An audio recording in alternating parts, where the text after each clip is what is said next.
Alright, so once again, welcome back. What would you guys like to do? I'll end the enlarged spell on Garrosh.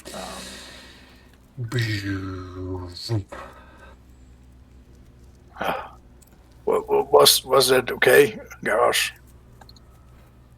How did it feel? It was great. Good to hear. Now, Stax, let's see about trying to calming down these poor beasts.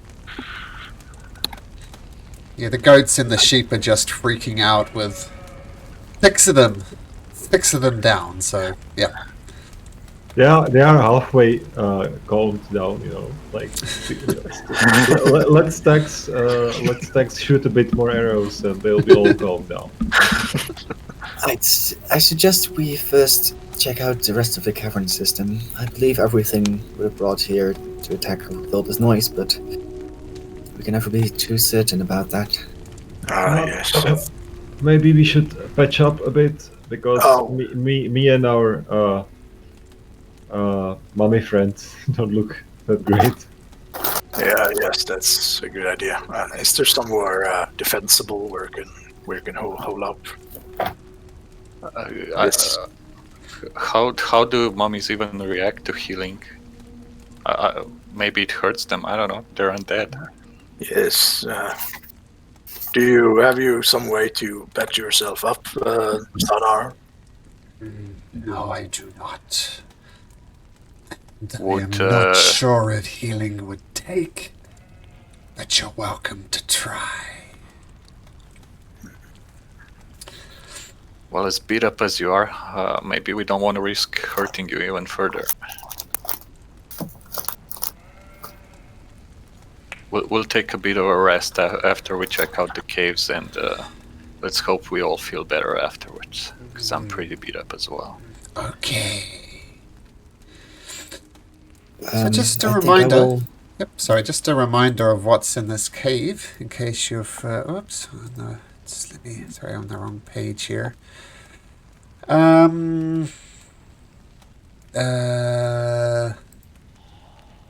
So just in this particular cave, as you see, there's a fire going. There's something cooking on the fire. Some type of roasting meat fills the air. So on this fire, which probably is, I think, we'll get rid of these bad guys so we can see a bit better. There's some type of meat roasting on there. The ogre? Yep. And maybe that's a smell of roasting meat. And as you see, there's a cart here with a broken wheel. And 2 old crates. And 2 barrels. Does the meat roasting over the fire look like a goat or a sheep? Make a nature check.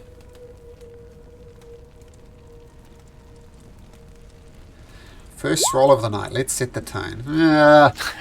It's meat. Mystery meat. Yeah, the worst one. So you're not sure. It could be goat. It could be anything. You're not sure. Well, we can replace it with one of the freshly killed goats, if we want to eat here. Yes, please. I'm hungry and beaten up. Let's just make sure the others don't escape first, right? Garrosh, would you mind taking the mystery meat off the fire and getting one of the fresh ones? Yep, I take the meat from the fire and just throw it into the corner. And then I go and lean over the fence, if possible. Goat or sheep? I grab a sheep and I prepare it and put it on the fire. Okay, make a survival check to see how well you slaughter the sheep. Critical failure.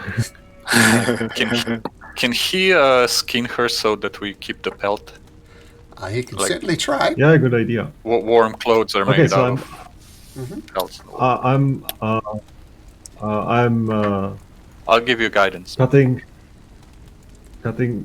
her with knife and trying to skin her for the letter.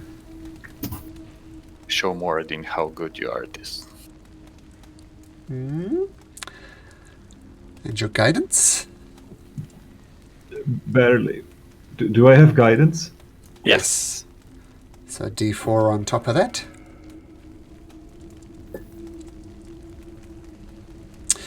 13. You've slaughtered, what was it, a sheep before. So I'm going to say 13 is good enough to A, get the sheep hide off and get up some nice, you set up as a spit roast with the sheep. And it's going to take a while to cook, but you're used to it. And there seems to be some type of vent on top of the cave, natural venting, so the smoke goes up. It's not really filling the cavern. It's going to take a good, maybe an hour or so to get the sheep well cooked, or mutton now, I guess. I'll get Snuggles to roll it around. Okay, a perfect So we job. don't have to. Okay, so Snuggles gets there and slowly rotates the sheep. And it smells Guys? really good. I think I will try to investigate the rest of the cavern, just to make sure that we're truly alone now. And I'd like to stealth around this way. Okay, now just a bit of a spoiler. It's not really going to matter now, but what was cooking on the spit roast was a dwarf. So, a good decision. I don't know, maybe you like dwarf. I don't know. I don't want to diet shame here, but it was a dwarf, so pretty good. So, Stax is stealthing around, so make me a stealth check. Okay. So you slowly creep around. You see what you see. So what you see in this corner is so suspended from the ceiling in this. Did you go into the wall there, Stax? You did. So suspended from the ceiling is a series of ropes and pulleys and 6 baskets. Clustered near the south wall are 3 wooden casks carved with Goodmead symbol.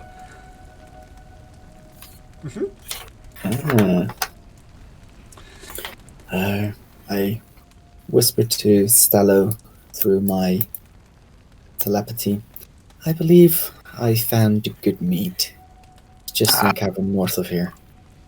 Good.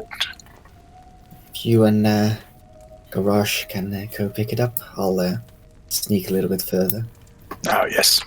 We'll just have to eat some sheep first. Let the man have his rest. Thanks. I'm cooking here. In the hour that it takes to cook the sheep or mutton, can we count it as a short rest? Sure. So you're carrying it. This is, by the way, this is the symbol on the top of those casks. One technical note, Yep. Malcolm. I think we don't have any background music in Sirenscape. I forgot to turn it on. It's coming through Thanks for my reminding me. Sirenscape. Let me refresh it.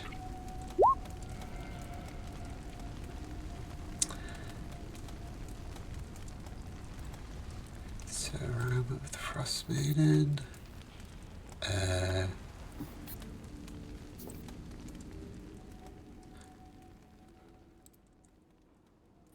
Oh man, I unlinked it by accident. Okay, I can give you the link again if you like. No, I still have the link, I just have to log in. Okay. So there should be like some fire type sound effects coming through, but let me know if it doesn't come through. Alright, so there was a little gap through there, Stax. I didn't think it was. So you peek through that gap there, and there is so there's stairs here that you can just glance that are leading up to this place. And in the middle of the room is a rectangular stone block, 7 feet long, 4 feet wide, and 3 feet tall. And pictographs on the wall of this chamber seem to tell a journey of a tribe's journey through mighty mountains and across a perilous tundra. Well, looks like another sarcophagi. And do I see any writing on it, or just visual paintings? There is the paintings around the side of the wall, telling some great journey, but on the sarcophagus itself, nothing. Okay. I'll continue for now. So, this is as you see, there's an ice lake in there. Now, looking down through the ice, even without a perception check, you see trapped beneath the pool's ice is a stone statue of a smiling young man, naked except for a well-placed oak leaf, with his face turned towards the sky.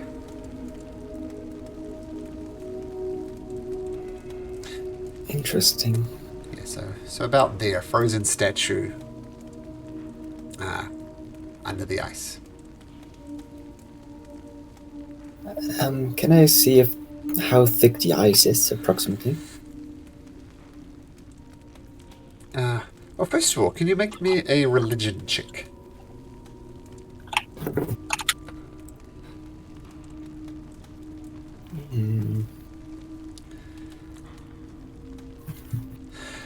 Okay, so once you get a little bit closer and look at it, you click, and you reck it as a depiction of the god Sylvanus.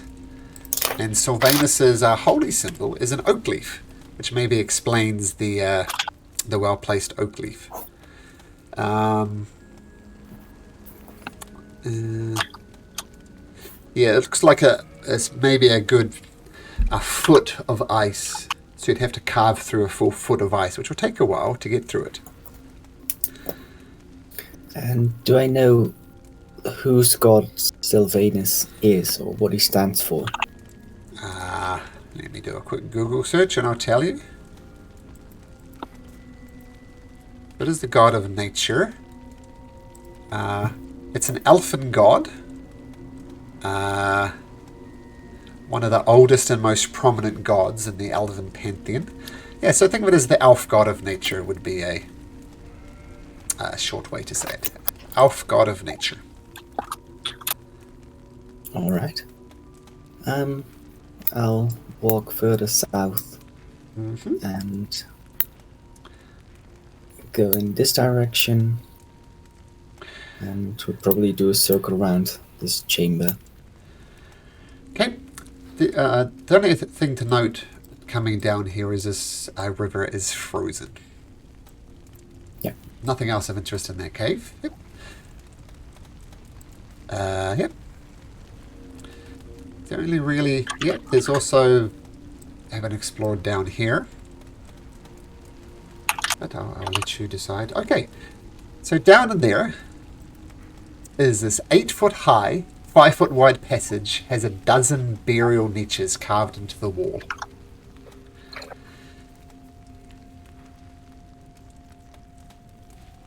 Okay. Would you like to I'll look leave it inside? for now. Okay, leave it for now. Cool. And go back to the rest of the group. It looks to be like there are some people buried in this place as well. There was what looked to be a sarcophagi in the chamber north of here with paintings depicting a journey, and a bit more south of it are even more. Can't really tell what this place was. Sorry, Sanar. Do you have any idea, was this place here when you were still alive? I never ventured into this area, so I do not know. Sorry. That is understandable. But, well, most importantly, we found a good meat. What was it a symbol on the sarcophagus? No, nothing. It appeared to be completely blank. Odd.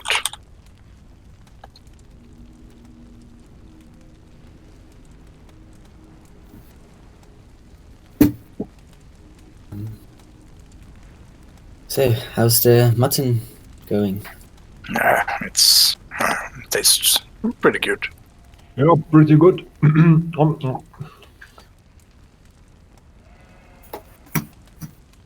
Sanara is taking a short rest, and don't know how you bandage a bandage, but he does regain some of his hit points back. Monsters can take short rests too. Wow, he actually got almost all his hit points back. Mm-hmm. Nice.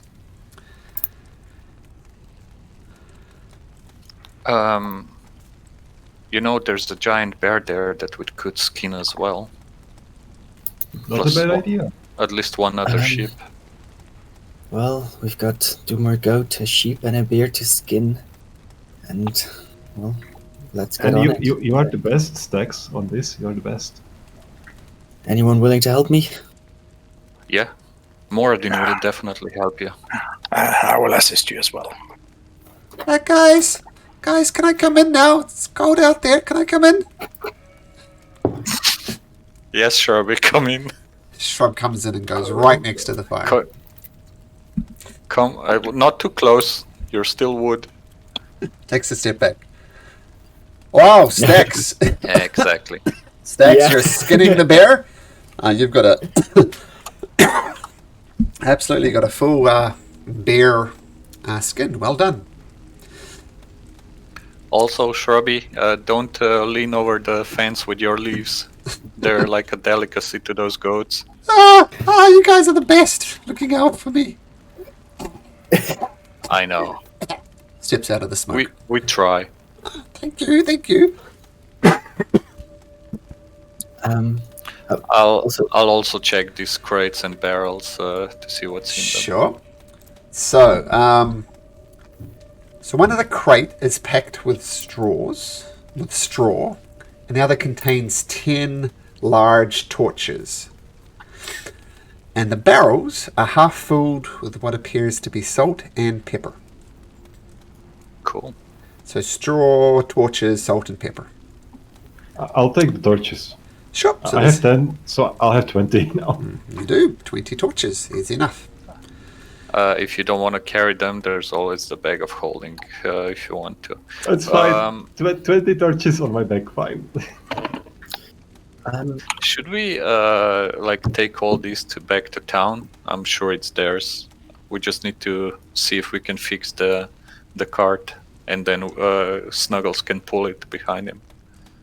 Yeah, Theodore, if you could perhaps fix that wheel. I think you have the best chance on it. I'll definitely try. Okay. I assume you can use one of your tools Well- here. Yeah, either Tinker's or Smith's tools I think would be fine. I think tinkerers would make more sense. It's not really a smithing job, it's Okay. a tinkerer's job. I'll also guide myself. Okay.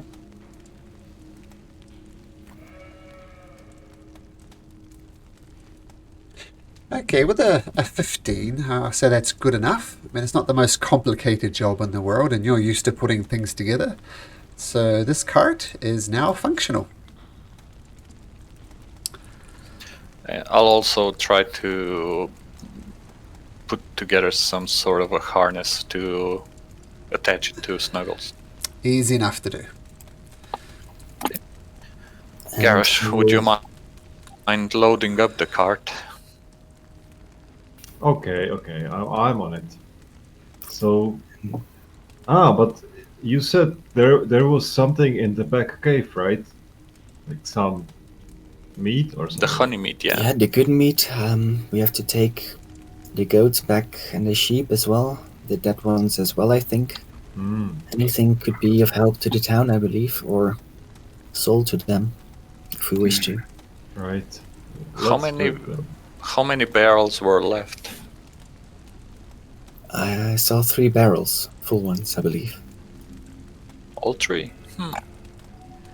So I know we're like the nicest guys in the world, but we could easily hide a barrel or 2 into the bag of holding and keep it for ourselves. I mean, well, we can just say that the giants drank one or smashed the other, Yeah, and they'll still unfortunate. get 1 or 2 barrels back. True, but Yeah. do we really need a full barrel? It's not the most practical thing to drink out of. If we tap it, it's gonna start leaking. Come on, Stax. What do you mean? It's. We don't need a full barrel of it. We do. We do need like at least 2. I mean, cover me, guys. Like, if we open 1 barrel, I'm sure we can drink it up in one evening, like together. How much liter is in a barrel? I need to know how big these are. They're quite big. I'll look it up. If you just give me 1 second. As long as the barrel is 4 feet wide or less, it easily fits into the bag of holding. You can definitely Doesn't- fit it into the bag of holding, but it does weigh quite a bit. Just give me 1 second. Bag of holding holds 500 pounds, and there's less than 100 in there right now. They don't need honey meat to survive, okay? So And I they'll- would return the goats. They'll also be able to make new ones now that the Exactly. giants are gone. Exactly. Hopeful. I think we deserve some reward, right?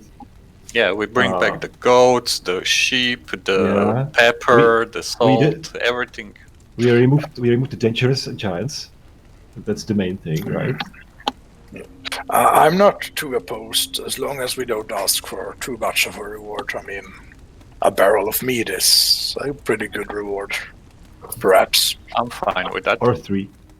Then couldn't we just return it and ask for a barrel of honey meat as a reward? I'm sure it would be fine. Well, there's no guarantee they'll give it to us. And what they don't know won't hurt them. Each barrel weighs 400 pounds. Ooh. I can only Wow. stash 1 into the bag of holding. So we drink the other one right now. An entire Quick barrel. calculation, that's about 150 liters of... We'll be in this cave for a week. Just go poke I the like your sarcophagus every now and then. We have goats, have we have food, honey we have meat. meat. What else do we need? Shrub will sing for us. I think Shrub is the most charismatic person here. Let me tell you, Shrub has a charisma What's of his charisma? 6, -2, least charismatic, which is saying something in this group. Even worse than me. You all have negative charismas. Snuggles has 6 as well. If we there stay we in the cave and drink for a week, are we leveling up our charisma maybe? And you think your charisma is higher, but it actually goes lower. Like the drunk people thinking they're marvelous, right? When in reality they're an idiot. So, same type of effect. You'll think you're charismatic, but you won't be. But we'll get experience for killing goats and sheep. Oh, And skinning.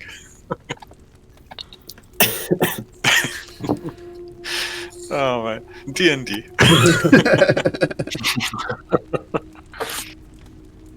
alright. So you're taking a barrel Let's for take yourself? 1 barrel. Okay.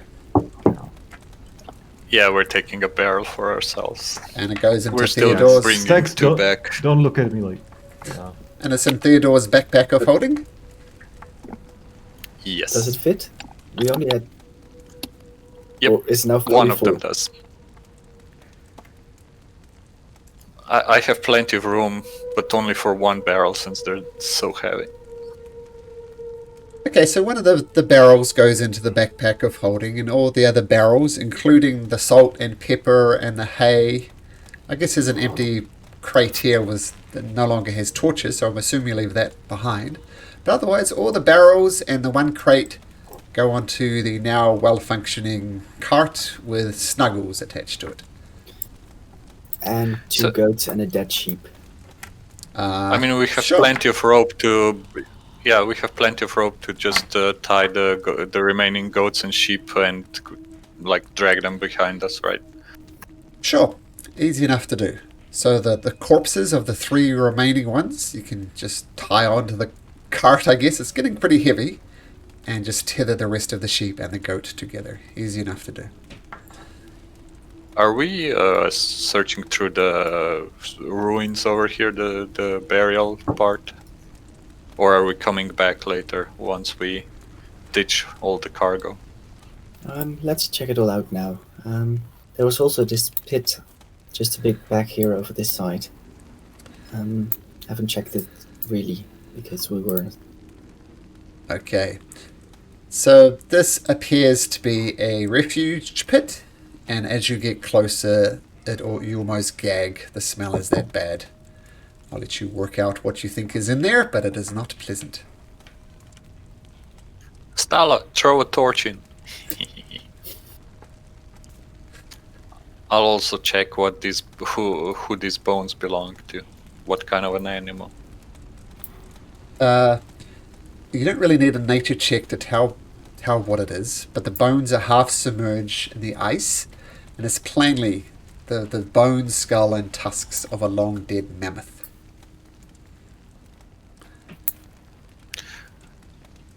Can one of the bones or several be retrieved? Yeah, Or is it really frozen inside? it's half submerged. You can I'll them take out. some for. I mean, ivory is a good material for building things. So you take the 2 tusks. Sure, Yeah, cool. yeah, easy enough to do. So add 2 mammoth tusks to your inventory. Yep. Hey, Stax, do you want to check out what's in that sarcophagus? Well, I'd first like to see what's in these small alcoves. That's okay, and I'm not entirely sure if we should disturb any more of the undead. We've already done plenty of that. Although we've made a friend by doing one. So apparently it's not all too bad. If you don't mind, I might just. I'll just check it with detect magic to see if anything pings. Sure. So you cast Detect Magic, and who's casting it? Sorry, it's Stello? Theodore. It's Theodore. Sorry, where is Theodore? Theodore is... Sorry, I lost was Theodore. next to the tusks. Oh, yes. So, okay, cast Detect Magic. Nothing's pinging yet. Keep in mind, Detect Magic is blocked by thick stone. So, you don't see anything pinging magical down these alcoves. And Stax, you have a close look at these things, and inside you see just a bunch of bones. There is not many of the bones left. Judging by some of the bite marks on the remaining bones, you assume that wild animals have come in here at some point and just savaged and eaten what was remaining here. So just a few skulls and femurs and things like that. But nothing magical pings, Theodore. Would I know what type of race they belong to? Elven, dwarfish? Make me a nature check. You do know they're dwarven bones. Oh, no, sorry, elven bones. Elven bones. Elven bones, okay. Mhm. Garash, you up to check out the other sarcophagi? Yeah, let's check out the big one. In the back of the temple or whatever it is. Yep. So there's no markings on the sarcophagus. Theodore, nothing magical pings. And as I said, there's frescoes on the side here just depicting a tale of a tribe's journey through the mighty mountains in a perilous tundra. And looking at the shape of the creatures, they're obviously elven as well. Yeah, probably we'll just get another Shannara. I'd like to investigate the depictions any further, and would I be able to vaguely recognize these lands? Make a history check.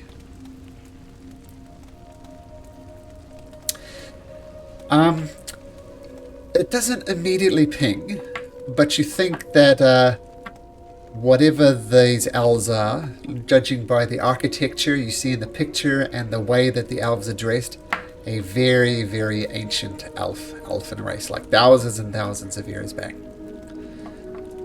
Okay. Right, then next I'd like to check to see if the tomb is trapped.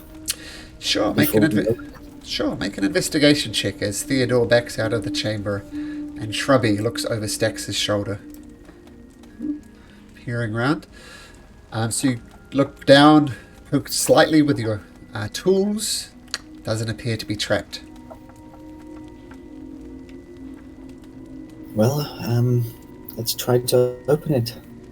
Okay, step back, guys. Step back. I'll do it.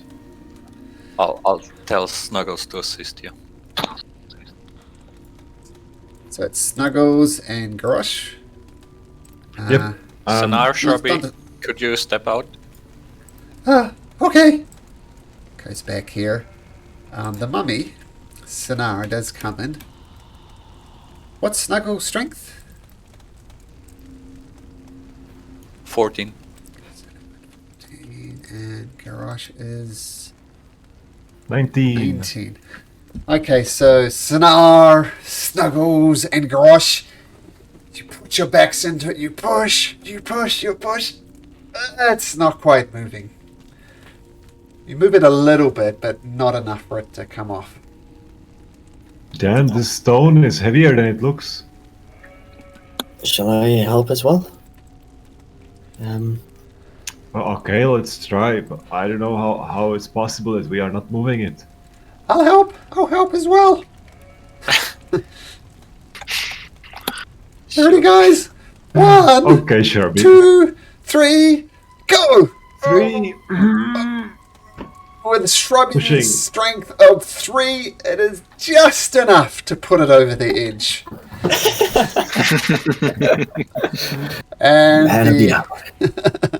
and the lid slides off and falls to the ground. No traps are done, so Stax was correct. And you see inside there some type of chieftain dressed in like burial robes, very nice. And he's got in one hand he's holding a wand, and in the left hand some type of pearl. And yes, both the pearl and the wand are pinging magical, Theodore. Gentlemen, the items it's holding, they're magical. Stax, would you mind checking for traps again? If Of course. or are we? Do you agree to disturb the body and take these items? You're the only elf in the company. I'm not sure what your position is on it, but I'd if be it's okay with something that. useful, As long as we use it to do some good and to help the others, I'm fine with taking these items. But I will check again for traps just to make sure that. Okay, another nothing investigation opens check. on. You look closely without actually touching it. You glance under the corpse. Doesn't appear to be trapped. And I take the 2 items. Okay. You have a pearl and a wand.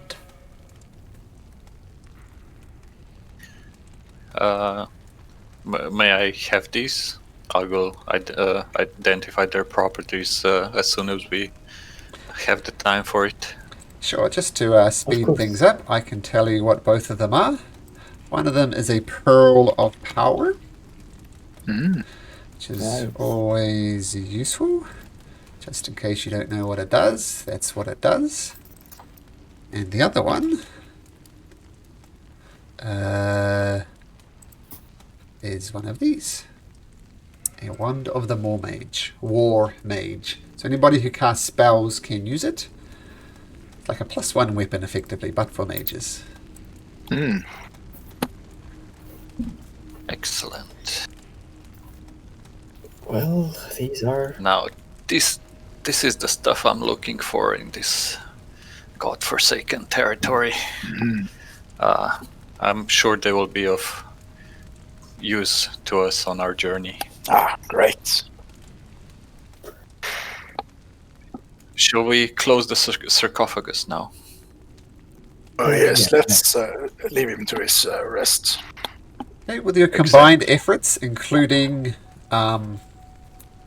Shrubby, you managed to get it back on. Now, both the pearl requires attunement, as does the wand. So is anybody attuning to those items? If you don't mind, I would take the Pearl of Power because I don't have many spell slots and it could be very useful. Yeah, Okay. I don't mind. Artificers are only half casters and I'm really down on spell slots. Yeah. Okay, and the wand? Can Stello as a druid can also use it, right? Yeah, just a spellcaster. And I think, Yeah. it's a spell that Stella Okay. uses. So Stella, Depends on. Yeah, I could use it. It depends on how it would work with my spellcasting focus. If it could be used as spellcasting focus, I'm not sure. Currently using my star map on my. no, you can attune to it, spell. and you'll get a bonus to your spell attack rolls. All right. And in Certainly addition, wouldn't mind that. so yeah, +1 to all your spell attack rolls. And there's Sweet. another slight thing as well, which is you can ignore half cover, which really comes up. But yeah. Okay, so Stello has the staff, and Theodore is attuned to the Pearl of Power. Okay. Thank you. Ah, This will come in handy. indeed.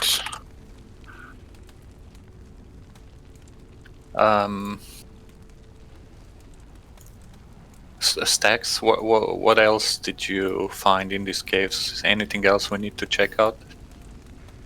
There was this statue of the Alvin God just ahead, Sylvanus, but it's trapped underneath the ice, and I do not believe it to be of any importance. But you could have a look at it. It's just right over here, just down this corridor. I will do that. See if there's any magical aura around it. Yes, the statue does radiate an aura of abjuration magic. Like the statues we saw at the Elven ruins, this is emanating some abjuration magic. So it could be protecting this place or something else. Not sure if we should touch it. But depends on how curious everyone is. I know I am. Well, we first have to get through 3 feet of ice, or feet of ice. It's How 1 much was feet. it? 1 foot. 1 1 foot of feet ice.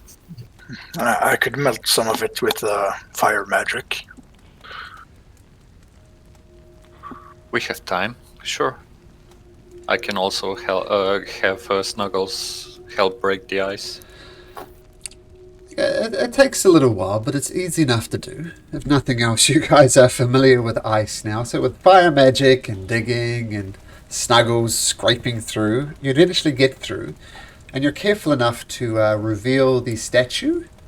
So you can see the statue. None of you has actually touched it yet, which I assume you wouldn't want to do. But there is you could touch the statue now if you wanted to. I'll have Snuggles touch it first. Okay. Snuggles touches it, and nothing unusual happens. Then I'll cast Mage So, Hand and and touch it with that.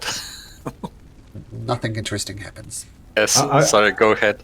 I go next to it and I lean on it, like just like look, guys, nothing's happening. So you lean down and touch the statue, and indeed, nothing happens. Are there any texts around it, or runes, or anything, or is it just a statue? Just a statue.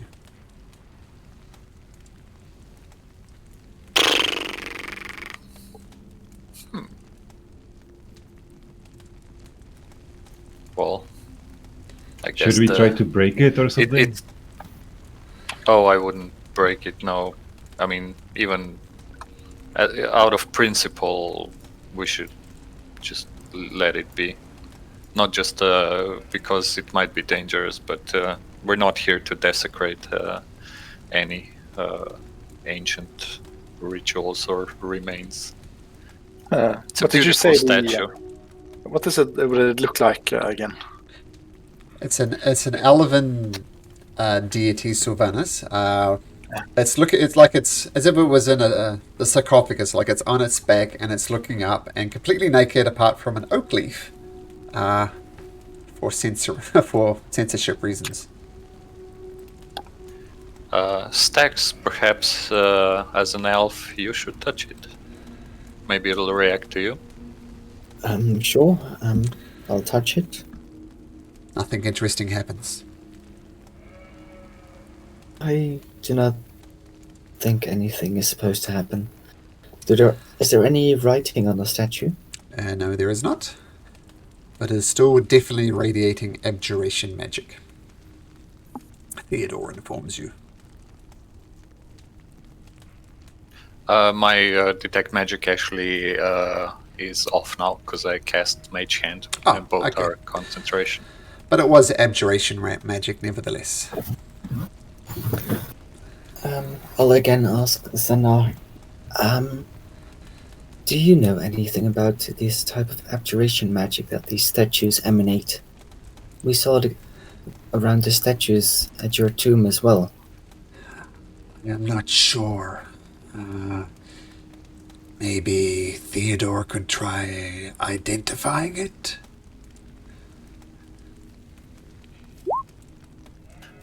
Yeah, like I said in the chat, sorry, detect magic is still on. Mage Hand Okay. is not a concentration spell. I mean, I would need to spend like an hour with it. In one of the towns when we return, we should search for a certain spell component that enables this to be done in a much shorter time. But for now, all I can do is focus on it and investigate it in detail. Can't you use the? If I guess it's identify. Isn't Yeah, Pearl but- of Power component, perhaps? I'm not sure. It's a pearl worth 100 gold. That's the component. So I would need that. If Pearl of Power counts as that, I'm not sure. Huh. That's never come up before. I guess it's a pearl. It does say pearl in the description. Yeah. I'm going to say yes. And you can use a pearl of power. So when this pearl is on your person is the exact description. So this is what it says in the And it description. doesn't get consumed by the spell, so cool. Yeah. Pearl of power, I'm going to say, can be used for identification purposes. Nice. Yeah, well spotted, whoever So spotted that. awesome. I will do that. I'll cast it as a ritual and identify it. It'll take 10 minutes. Okay, so you still need to touch it, but nothing unusual happens. And what you learn is the statue causes an effect on the water, not on ice, but on water, and that anybody who drinks from it gains the benefit of a greater restoration spell. Ooh, that's really useful. If anyone gets cursed or I You know even a people who could really use this. ooh, Nisa. Yes. Nisa could use it. Would I know if we can transport that water or she needs to be here? She needs to be here. the statue is blessing the water, and you need to like drink, like put your face into the water and drink it. You can't like take a cup of it. And the only other the other thing you notice from it is you do not you can use this once and once only. No. We cannot. but We can guys. bring it with us. Nope. Didn't we see the same We need statues? to bring Niska here. Sorry, what was your question? Didn't we see the same statues near the Alvin tomb next to the small village? Where we actually got I'm not sure they were this. They were statues, but they were not the same as a statue. Like different depictions. It definitely wasn't Sylvanas. Yeah, but if Well- if we return to the ruins, we can now identify what they do. Well, let's. Yeah, let's. Sorry. Yeah, go on. Yeah, we could. See about bringing the speaker here in the future.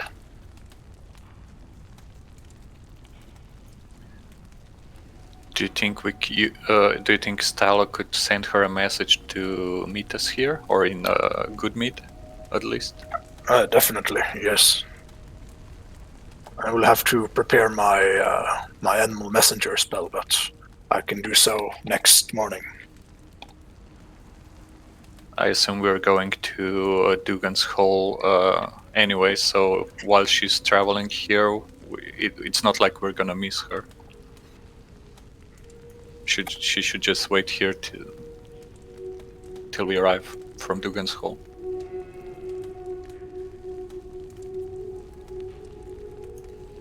I guess we'll put up the text together tomorrow before we send it. But yeah, it's a plan.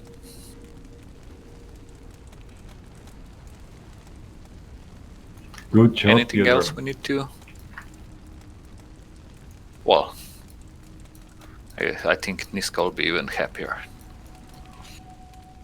Nimsia.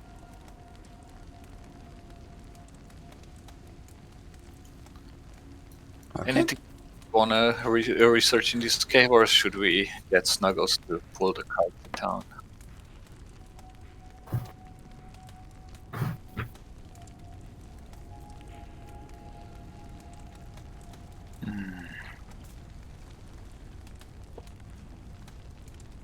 Is nobody talking, or is just my Discord going? No, I'm thinking. We can go. We've put our nose into everything that was here to put the nose in, and I think it's time to go. We should take a goat with the stuff and bring it to the village. I thought you had all the goats tied up and were bringing them back to the village. The dead ones are on the cart, and the live ones are on a rope tied behind it. Yep. We're bringing them to the village. Yeah. And by the way, one thing I just changed on the Discord server, I set it to a European-based server. So I think that'll stop the annoying delays between you guys at the very least. So hopefully that'll help a little bit. But we're on a European server, so hopefully that'll help. Cool. Thanks. Cool. So it sounds like you guys are saying goodbye to the lair. Snuggles gets on top of the harness. Snuggles has been harnessed to the cart. You get all the barrels, except for the one empty barrel, the crates. You put together a bunch of goats and sheep on tethers. The goats are a little resistant, but doesn't matter. But it's easy enough to control them. And you drag them out and find yourself back out in Icewind Dale. You head to the town of Goodmead, I assume? Yes. Yeah. Okay. So you find yourself back onto the streets of Goodmead. And technically you haven't actually been into the town yet. like you came from over here, if you remember, and then saw the hunter, and then went straight into the forest to find No, these. we had lunch in town. Yeah, Oh, did you? at the Okay. meat hall. All right. So what do you want to do? So, should we return to the meat hall? I mean, it sounds like that's where you keep the meat. Well, we need to give the goats and sheep to someone. Yes. I believe there were 2 people that were supposed to be mayors or town speakers. Yes, The town speaker recently died, so there's technically no. Oh, is this right?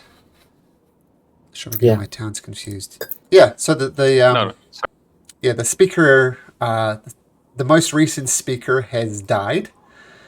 It was Kendrick, this person here, Speaker Kendrick, Russell Barrow, but was killed by a Verbeeg, so the town is leaders. And the 2 people you've heard about, who you were told, one was a local cask maker named Olivius Antipor, and the other one was a human known as Shander. And Shander, you learned, lived there for a few years. A bit of a bully, but helps the community out. And Olivisa is more the well-respected one. Her family has lived in the town since its founding. Doesn't have any family of herself at the moment, but she is very well-respected. But you get the impression from what the trapper told you, she's not too keen to lead. Yeah. I would rather have someone who does not want to lead but is capable than someone who's incapable but really wants to. Yeah, I agree. So my vote goes to bringing all this stuff to Olivisa and make her deal with it, basically. Yeah, I just want these goats off my hands. Come on, guys, let's have something to drink. Okay, so I assume you head off to the mead hall. I mean, where are we even putting the animals? Just parking them in front and checking who wants them.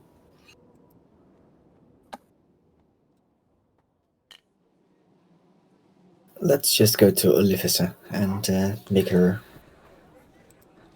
Let's ask her who these belong to and where everything should go. Okay. She's probably also the one that can give us the reward.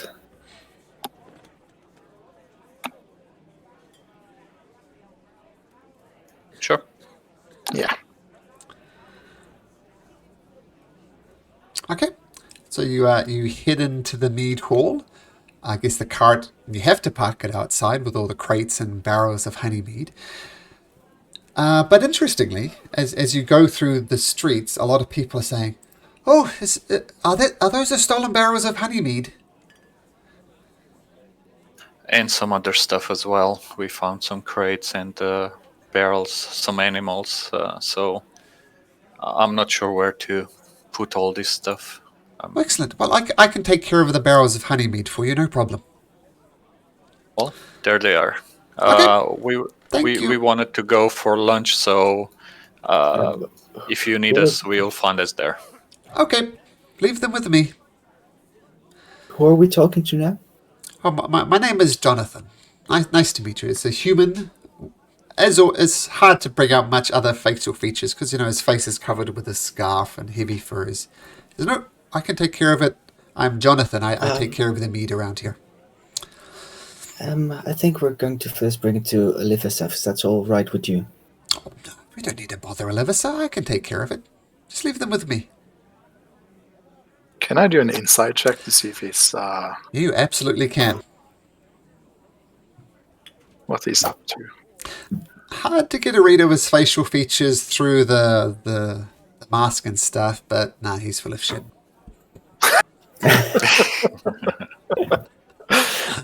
We'll see the speaker first. It's a matter of business, you see. I'm sorry.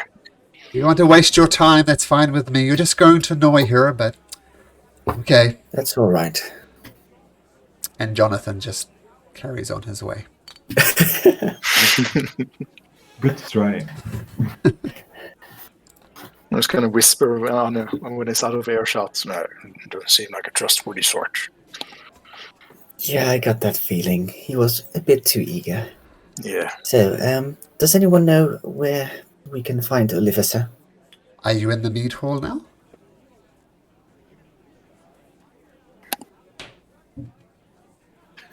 No, I think we're still outside, just a group of us. Okay, so if you ask around, they're pretty sure that Olivia is in the mead hall. Ah, okay. Let's go inside and keep the card just outside posted, and I believe Zanar. I can stay. Oh yeah, Sanar. I could stay with Sanar for. Sure. Yeah, with the cards. Okay, easy enough to do. Okay, and if you remember that the mead hall, you guys were in here before. The sacrifice to Ariel that these people are making is for warmth. There's one notable exception, though. If you remember, there's a fire-heated space dedicated to the bee husbandry and the nurturing of bees.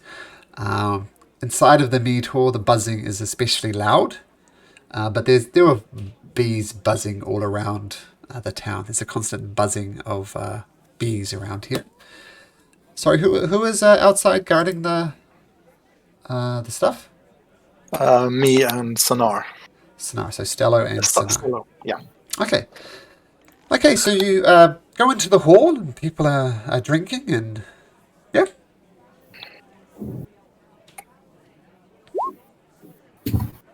Snuggles is outside as well, so. I'd like to have a look around and try to see if I can find Olivia. Okay, as you're asking around, someone points into the corner, and she says, "Oh, that's Olivia over there." And yeah, and she's a middle-aged woman. She's got a thick wool scarf on. Do you approach her, Stax? I will, yeah, walk up to her. Good afternoon, Olivia.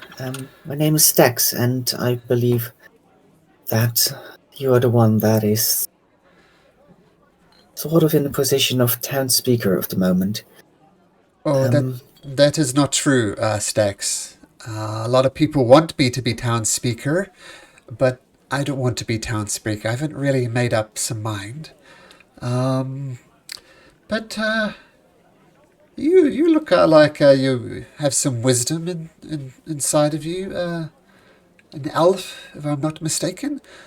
I have no interest in the speakership myself, but you seem to be maybe a good candidate. Maybe the town could use you. Maybe you could be town speaker, Stax. What do you say? I'm grateful for your optimism and your supporting me, but I am no speaker. I'm an adventurer, and as much as I can help, it's more with my bow than with my tongue. And as I've heard around, that is something people believe you to be good at, and I do hope that you find that wisdom inside yourself as well. If so many people believe in you, then I think you should trust them. I'm not so sure myself. I assume you're an adventurer, and I assume you have travelling companions. Might I meet the rest of them? Maybe one of those would make a good candidate.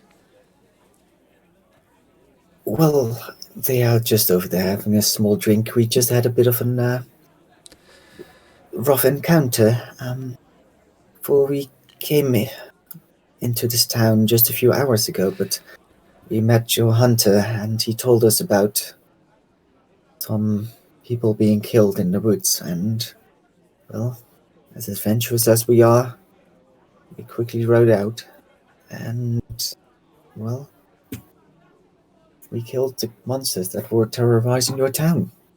to be But- quite frank. Oh, that is fantastic news.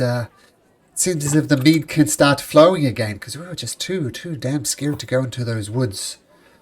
I know they took some barrels. It's a shame. They're probably gone by now, but the town owes you a debt of gratitude, and this speaks to, once again, if not you, then maybe one of your traveling companions can lead the town.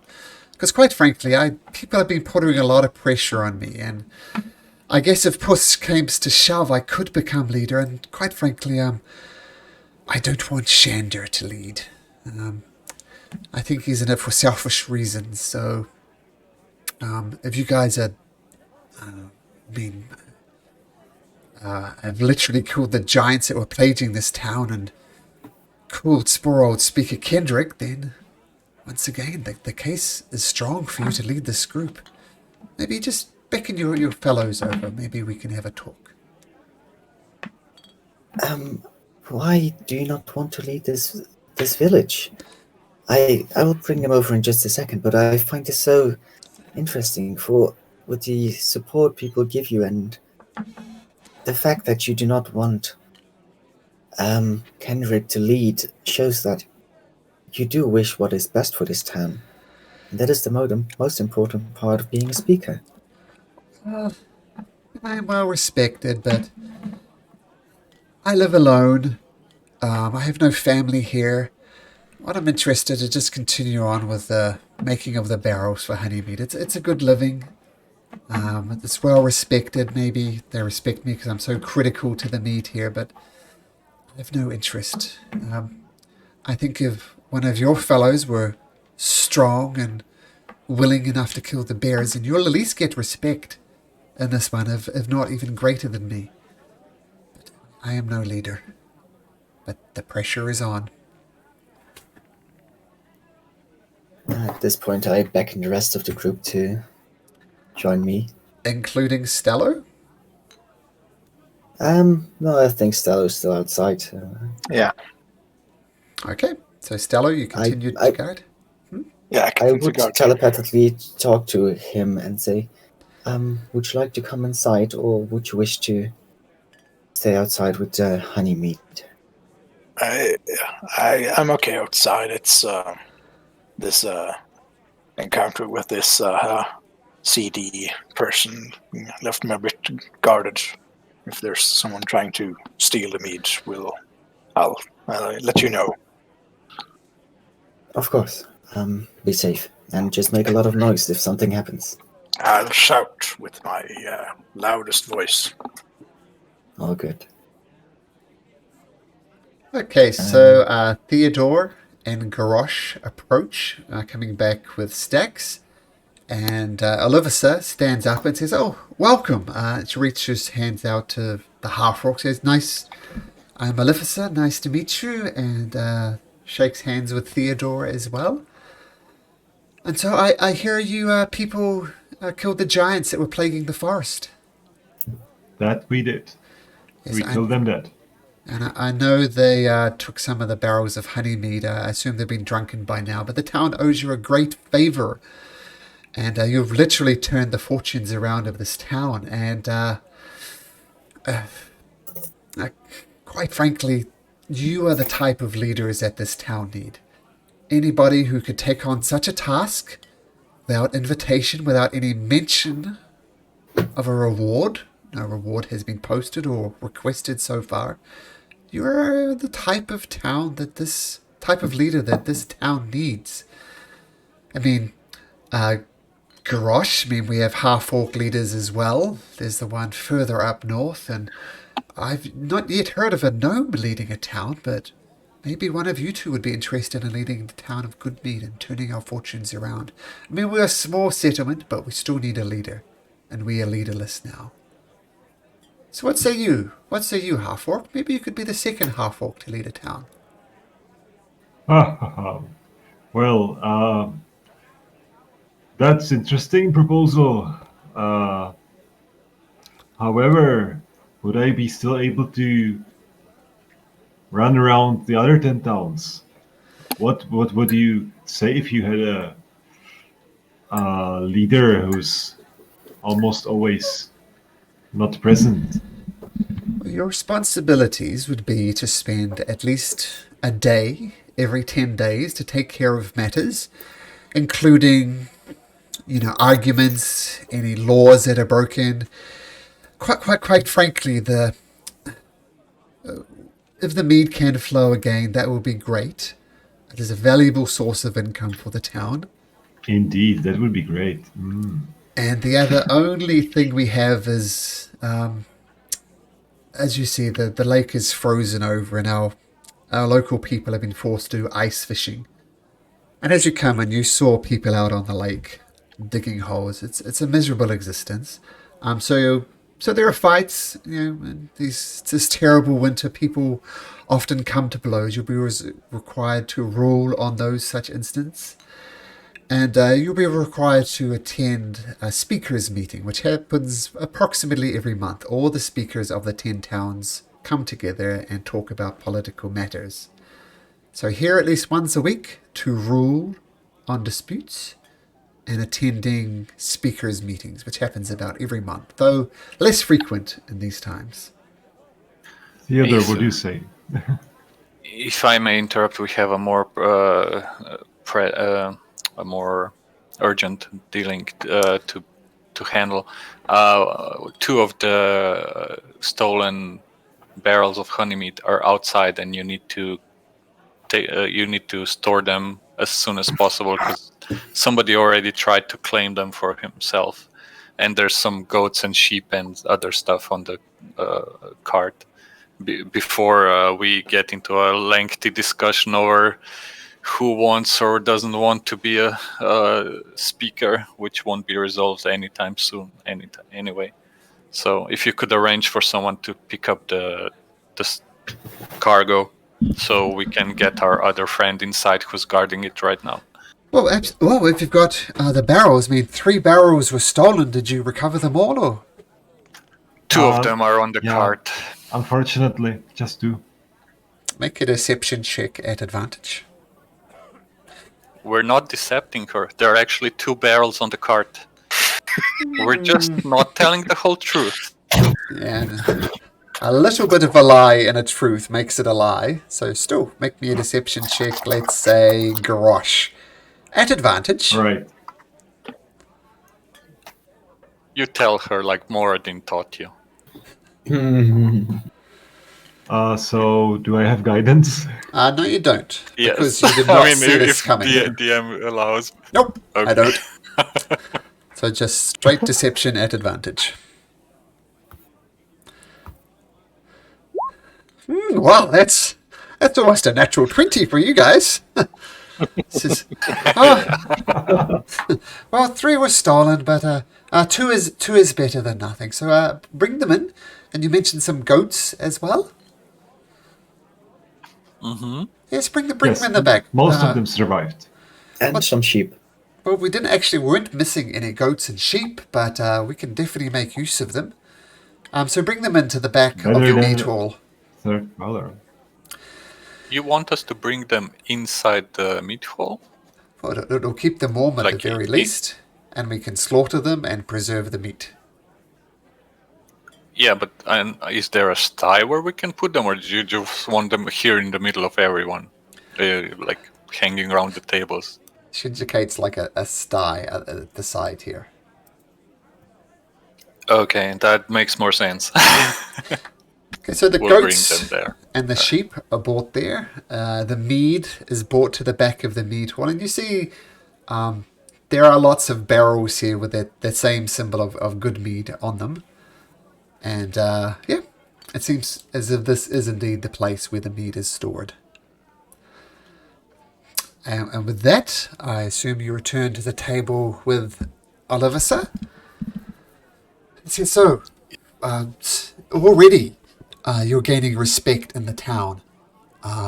You've not only brought back what was missing, but brought the gift of food as well. You guys are truly a blessing to good mead. If there's anybody who needs to lead good mead, I can think of no better people than one of yourself. And you, Goliath. Yes. So I can tell you're a little older in years. I assume you have some wisdom behind there. Maybe you're the Well, person who could lead this town. well, I guess I'm pretty wise, but I'm wise enough to know that I am not a very good leader. I've never really led my people either, so I would really not know anything about being a leader. Well, it seems as if I can't twist your arms.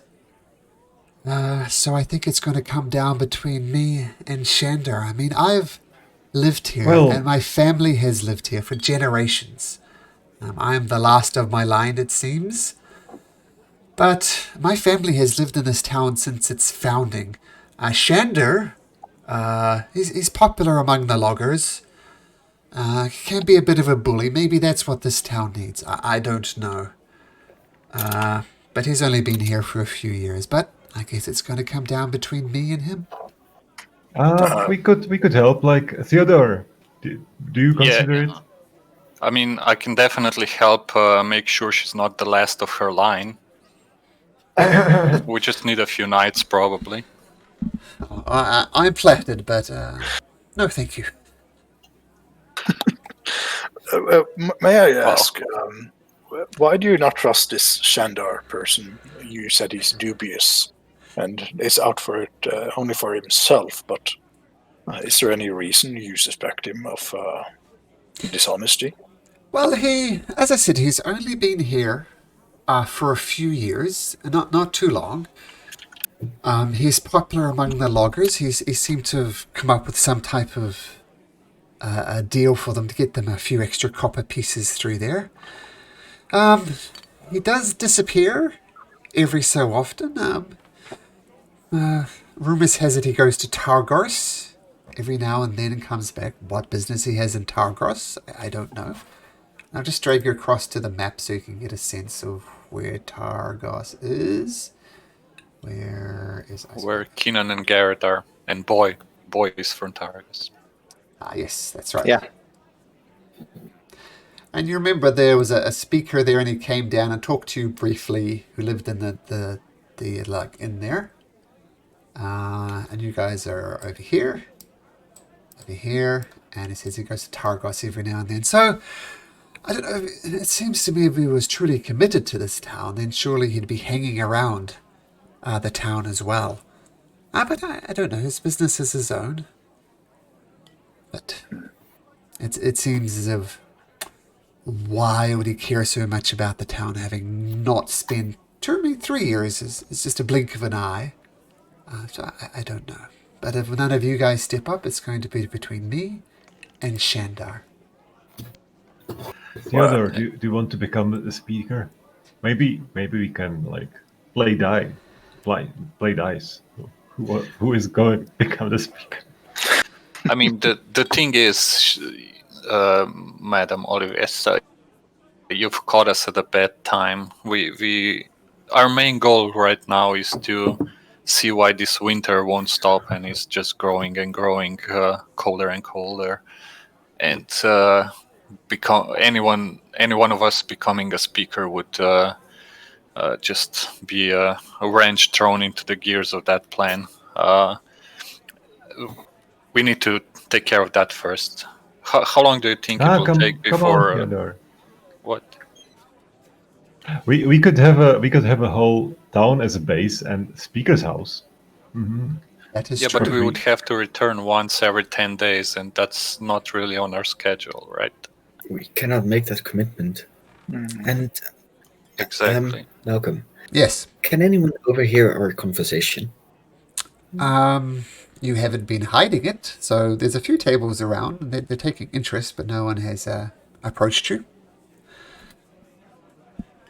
Okay, but people are listening in, probably.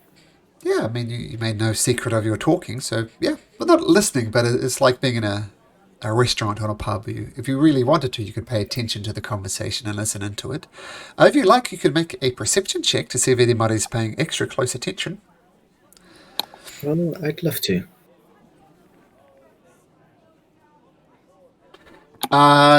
You look around the room, and there is a logger a couple of tables away from you by himself. He seems to be quiet, but every so often when someone says something like interesting, like her asking one of you to lead the town, his head swivels slightly and then comes back to it.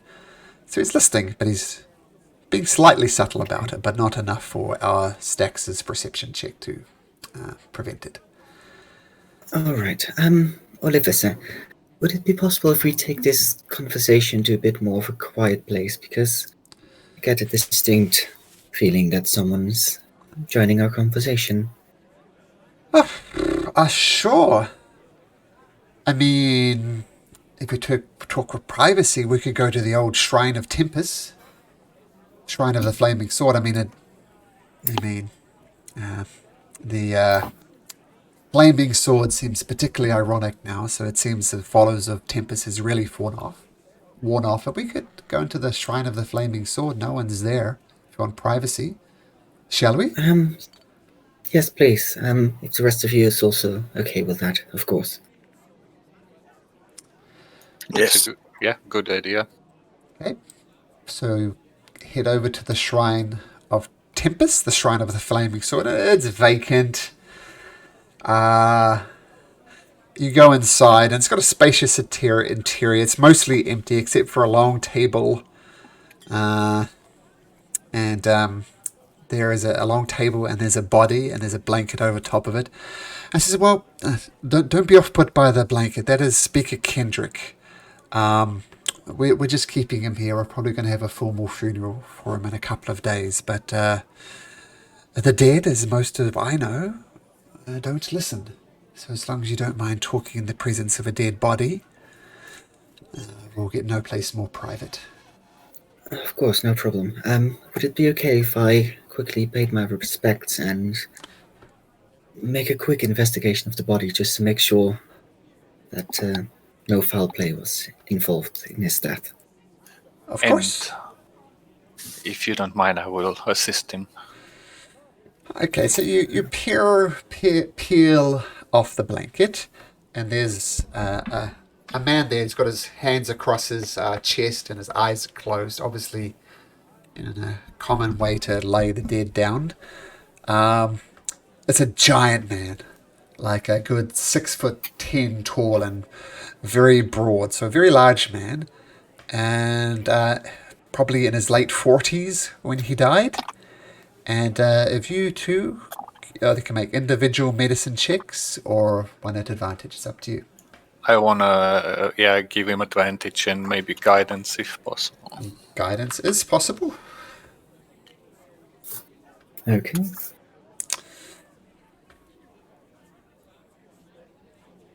Okay, and a D4. So 25. Okay, you look around. The body is frozen, as is common in these sub-zero temperatures. And you do notice he's got some burial clothes on. You assume this is not the clothing he wore when he died. But you have a look around, and the most obvious wounds are 3 stab wounds in his chest. And you're pretty sure that stab wounds to the chest is often fatal. Do they correspond to any weapons that we encountered when fighting the giants? The giants, they were wielding a spear. And I think with a medicine check of 25, it matches spear wounds in particular. Okay. And this is what you were told regardless, is the Verbergs did indeed, you were told, killed the leader. And so this matches further pieces of the puzzle, that the spears you saw them wielding matches the wounds on this body. It appears that at least there was no foul play in the death. At least it was done by the giant folk. Because, Olivessa, I just do not trust these stories about Kendrick. And I really hoped that you would take the place of the speaker of this town, and I think we could support you in it. We could say that you hired us. We could say that we did this in your name, and that would truly elevate your position and your chance of taking the role of speaker. Well, I'm not sure how well that would stack up. I mean, you haven't been seen in Goodmead before. I know you, Gorosh, I recognize you. You have visited here before. Maybe we could spin that. But once again, now that we're in more private conditions, people have been telling me that he is untrustworthy. I mean, I personally don't know that well, but I've been urged to run against them. It seems as if you people have no interest in the speakership. Well, that's fine. So I'm not keen, but I think I'm more keen for him not to be town speaker. So I think I will run, if only to prevent Shander from claiming the speakership. I mean, I'm not quite sure which way it would go. I mean, we will vote. Everybody will get a vote in town, and with a population of, we're just hitting about 100 now. It could be close. I'm well respected here, but he's done wonders for the loggers here in particular. So I'm not sure which way it would go, but you were not keen, so I guess this is as good a place as any to announce that I am formally running for the speakership of Goodmead. That's good. But you could try to persuade his voting base, these loggers, if they were afraid to return to the woods because of the giants. I mean, this could tip the vote in your favor. If it was known that I hired you, I mean, who else have you spoken to in the town? It was the trapper, Morin. He's a good man. And there was also this guy, Jonathan, that tried to... I think it was Jonathan who tried to relieve us of the barrels. Oh yes, Jonathan is a bit of a scoundrel, no doubt, but he's mostly harmless. So we need to coordinate our story with the trapper then, if this is indeed the way we are going. Just tell everyone that we came to the city on your invitation, and that's why. We met the trapper the first, but if you just tell everyone we came on your invitation, and that's why we fixed everything here. Well, not everything. We fixed the goats and the sheep, which you didn't miss, but we fixed some of the barrels with the honey meat and made short process with the giants. So, I mean, just to tell everyone you invited us. Yeah. Well, everyone knows that you are indeed the people to bring the good meat back. I mean, people saw you bring them through town and into Mead Hall, and the gift of the goats and the sheeps as well. So if we can tie that to my doing, then that might tip the votes in my favor. The elections will be held tomorrow. Both me and Shander will be required to give speeches.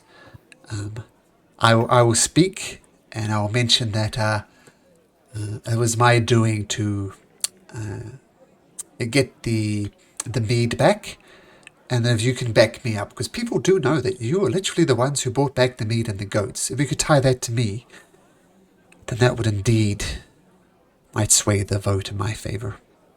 Good idea. Guys, what about we stay the night and enjoy the honey meat in the meat hall and tell everyone how Olivesa is great? Yes, that's a good idea. And by the way, Madam Speaker, if this job proves to be not something you are comfortable with in the future, it seemed... were you interested, Garrosh, when our adventures are done, to come back here and... Yeah, I mean, that's the future. Stax was right that now we don't have time for that. We cannot just... Who knows where we end up? Maybe we might end up dead on our journeys. So it's true that right now it doesn't make sense. But one day, maybe we might be finished, and maybe we want to settle here. Who knows? We'll see. But we'll see when we come back here. Well, two things to point out. Number one, I am not the speaker yet, so please do not refer to me as a speaker. And secondly, if what you say you can accomplish and end the curse on these lands, then my goodness, you could not only just be the speaker of Goodmead, but the speakers of 10 Towns itself. Oh, Is That's- that even a position that exists? If you ended the curse on these lands, then I think it could be a mantle just waiting to be taken. You'd have authority over all things in 10 Towns, because you've literally saved all of 10 Towns. But what am I talking? This is ridiculous. We suspect that Aurel is behind this, and it's a god, and why you killed a few bears killing a god is a whole different thing, so get that foolish thought Yes. out of your head. You're not going to end this curse, but blessings upon you for trying, but it's not going to happen. Who said we are going to kill her? We can just get her drunk and get her to promise to stop with her while she's drunk. And that's fine, right? Maybe not killing her, but persuading a god. Not an easy task.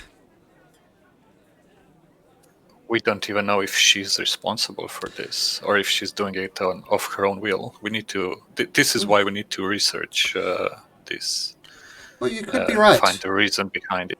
Aurel is definitely, well, we're 99% sure we do it. I mean, we're literally sacrificing warmth. I know other people sacrifice, food and even people to Aurel herself. But you could be right. Maybe something is forcing Aurel to do this. We'll see. We intend to find out. Okay. By the way, when we killed the giants, they also had a giant bear amongst them, amongst the ranks. We skinned it and took the pelt. Would you perhaps be interested in wearing the pelt if I turn it into like a cape or something? It would make you seem more fierce, and it would be a proof of their demise. A bear pelt would certainly be most welcome. We need to keep warm. And quite frankly, I don't think fierceness is the image I'm going for. I'm going for the wise, caring, making sensible decision. Fierceness is not my strong point. Okay, so I won't leave the claws on it. Although it might make it warmer if I leave some of, like, part of the hands there. It'll be like gloves or something. It'll keep you warm. Hopefully. I would appreciate it. I mean, any type of warmth I can get from these blasted lands would be good, and bear pelts are a good use for that. So if you could spend some time, obviously it's, as players that it's not suitable for wearing yet. It needs, working, tanning effectively to make it usable. But if you spent some time on it, quite possible. Yeah, I would work on it. So maybe I get it together by morning when she has the speech. The speech will be in the I am afternoon. proficient with then I have extra time, and with my proficiency of leatherworking tools, we'll see how Come well on. it turns out. Theater, right now it's time to celebrate. Don't work right now. It's time to celebrate. Let's drink. I'm not working. I'm just planning ahead. Well, I'm Workaholic. always working, to be honest. Terrible. If nothing else, my brain works all the time. I need to help you, Theodore. I would appreciate it.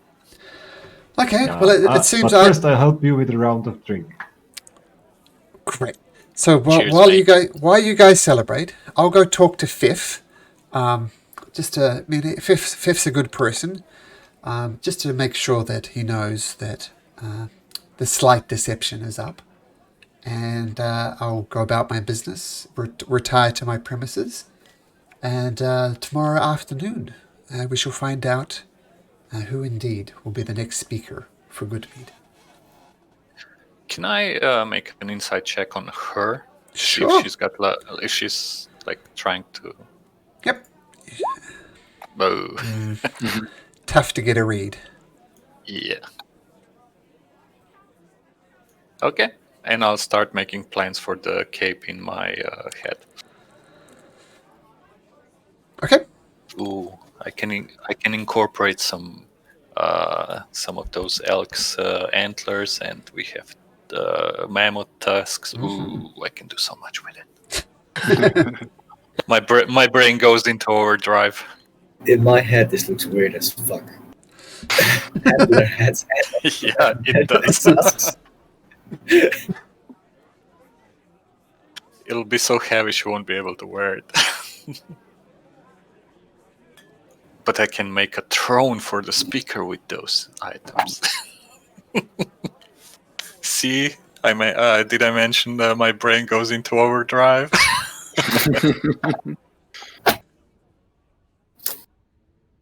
Okay.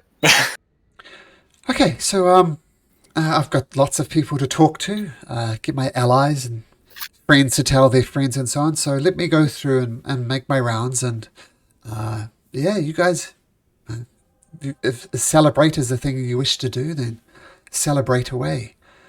I'll go talk to Fifth, and maybe we'll reconvene in the morning. That sounds like a good plan.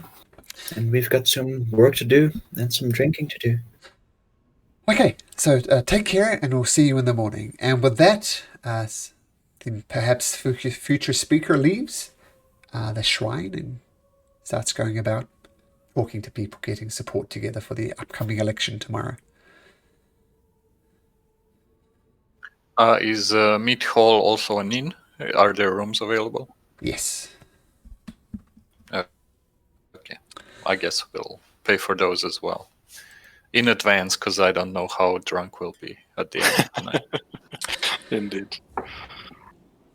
2 silver pieces for accommodation. Your Okay, mummy friend I'll pay for that. Your mummy friend says, "While I know I am unusual company, perhaps I should take a room, because standing out in the cold would just attract suspicion." You could stay in a room with Stacks. Are you okay with that, Stacks? Of course, we'll double up. You're always welcome in my room. Right, so that'll be 5 people. So net of a gold piece. We're also taking Shrub in, right? Thank you. That would be great. Don't usually what- stay what's- inside.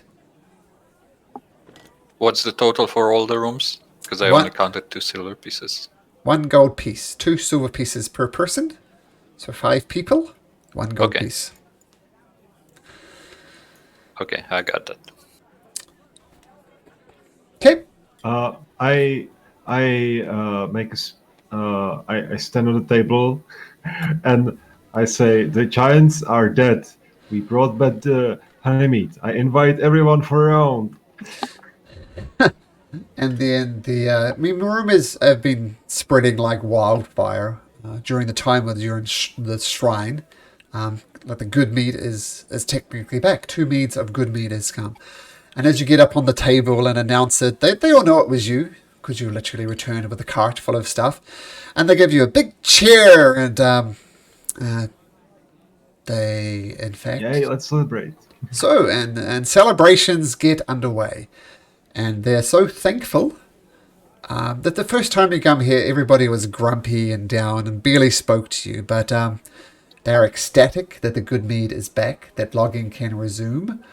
And drinks are bought for you guys. As much as you like. So we can just assume that much revelry happens. You get on the drunk side, lots of slaps on the back. People are very, very happy that, like other towns around here, you've turned around the fortunes of Goodmead. And during the entire night, I will, of course, try to praise Livessa and the fact that she brought us in on this job and how wonderful it is to work together with her and all Okay. that kind of stuff. Yeah. People do respect her, and they say, "Well, that's just typical of Alyssa."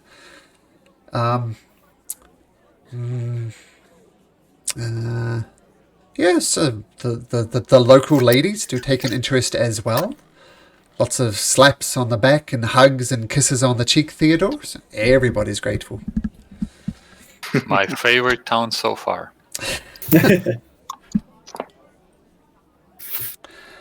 Okay, so the revelry continues.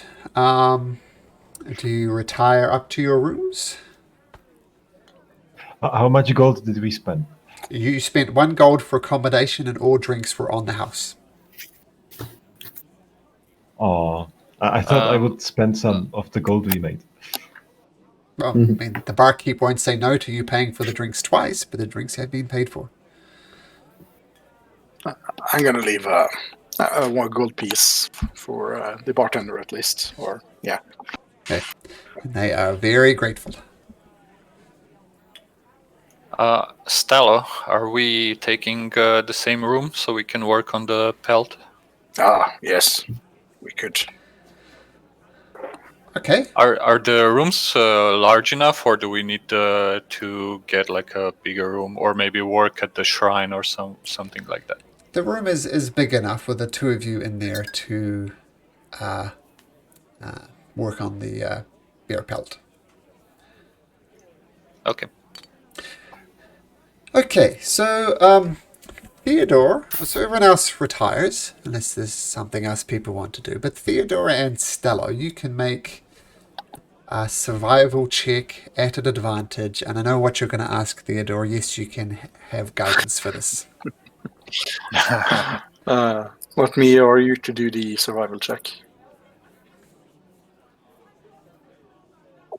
Oh, are we both making it, or just one person?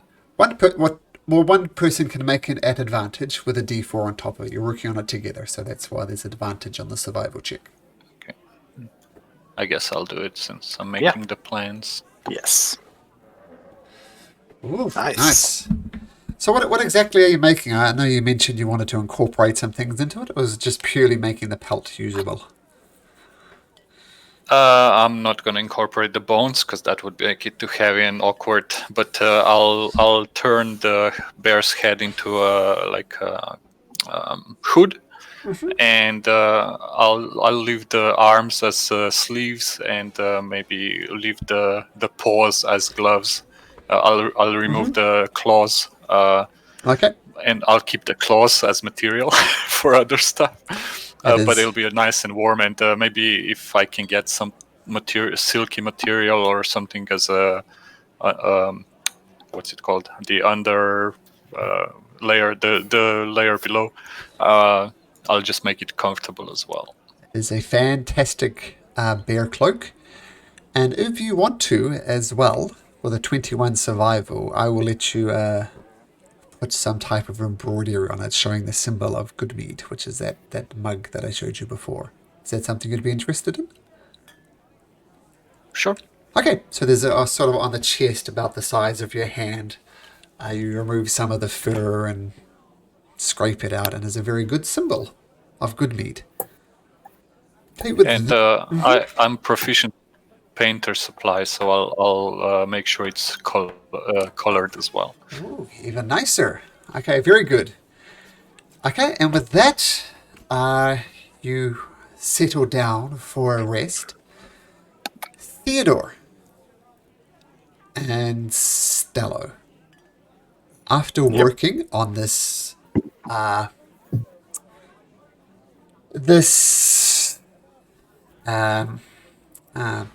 pelt and putting good work into it, it looks really, really good. And you put your head down and you go to rest. But both of your heads are filled with horrible, horrible nightmares of ghosts and demons and all sorts of horrible things doing horrible people, like infecting people and taking over them and them slaughtering their own families. Just horrible, horrible scenes. You can't get it out of your head. And your sleep is fitful, it is bad, and you don't rest enough. You don't get the benefits of a long rest because of these nightmares. Everyone else gets a long rest, but Theodore and Stello do not get a long rest in. Could I have spent 1 hour before taking the rest to attune to the wand? Yes. By the way. Yes. Yeah. And I assume Theodore is attuned to the Pearl of Power. Or yep. Yep, so you get the benefits from that, but no benefits from long rest. Do we also get exhaustion or no? No. No, you don't get exhaustion, but your spell slots do not return. The ones that you have spent, your hit points do not get back, and any other benefits you get from a long rest do not happen. When I get up, does Stalo look like he's tired and didn't sleep all night? Yes, because you woke up several times through the night from these horrible, horrible nightmares, and you see Stello, and he's plainly didn't sleep well as either. So you both wake up, and you both look terrible, both knowing that the other didn't sleep very well. That was a horrible night. You as well? Yeah. You as well. Nightmares. Yeah, ghosts and possessions and killings. I couldn't sleep all night. What about you? No, same. That's strange, isn't it? Yeah, I think we should check in with the others, see if they experienced it too. Yeah. Do we find the others awake? Oh yeah, easy enough to do. You meet with them up in down in the good mead. Yeah, so everybody gathers together, including Sinar. I'll ask if anybody experienced the same nightmares during the night. No. My night was quite restful. So just me and Stella. Um, Maybe it's the room or the pelt. or Let me perhaps- check it for magic. We'll see if anything shows up. The Give me pelt. 10 minutes. The pelt is not magical. It's not giving off any aura. And on a suspicion, since you said maybe the room was cursed, you go up to the room, you detect no magical effects there. So nothing unusual pings. And perhaps those two magical items that you're both carrying now. Do you think there's a chance those could be cursed? That might be true. Did in the end take them from someone's dead body? Yes, we did. Well, Luckily. so much for making it easier to end this winter.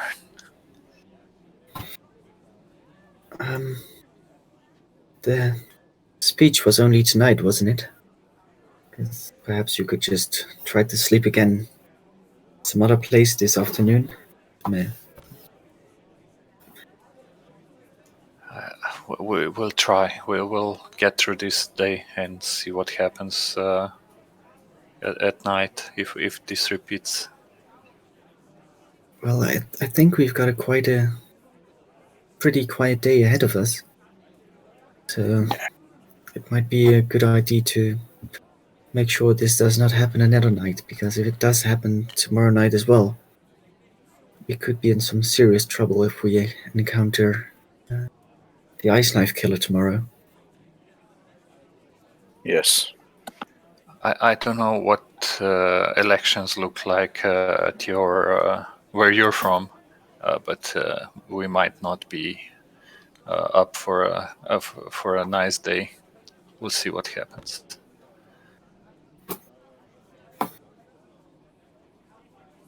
Well, okay.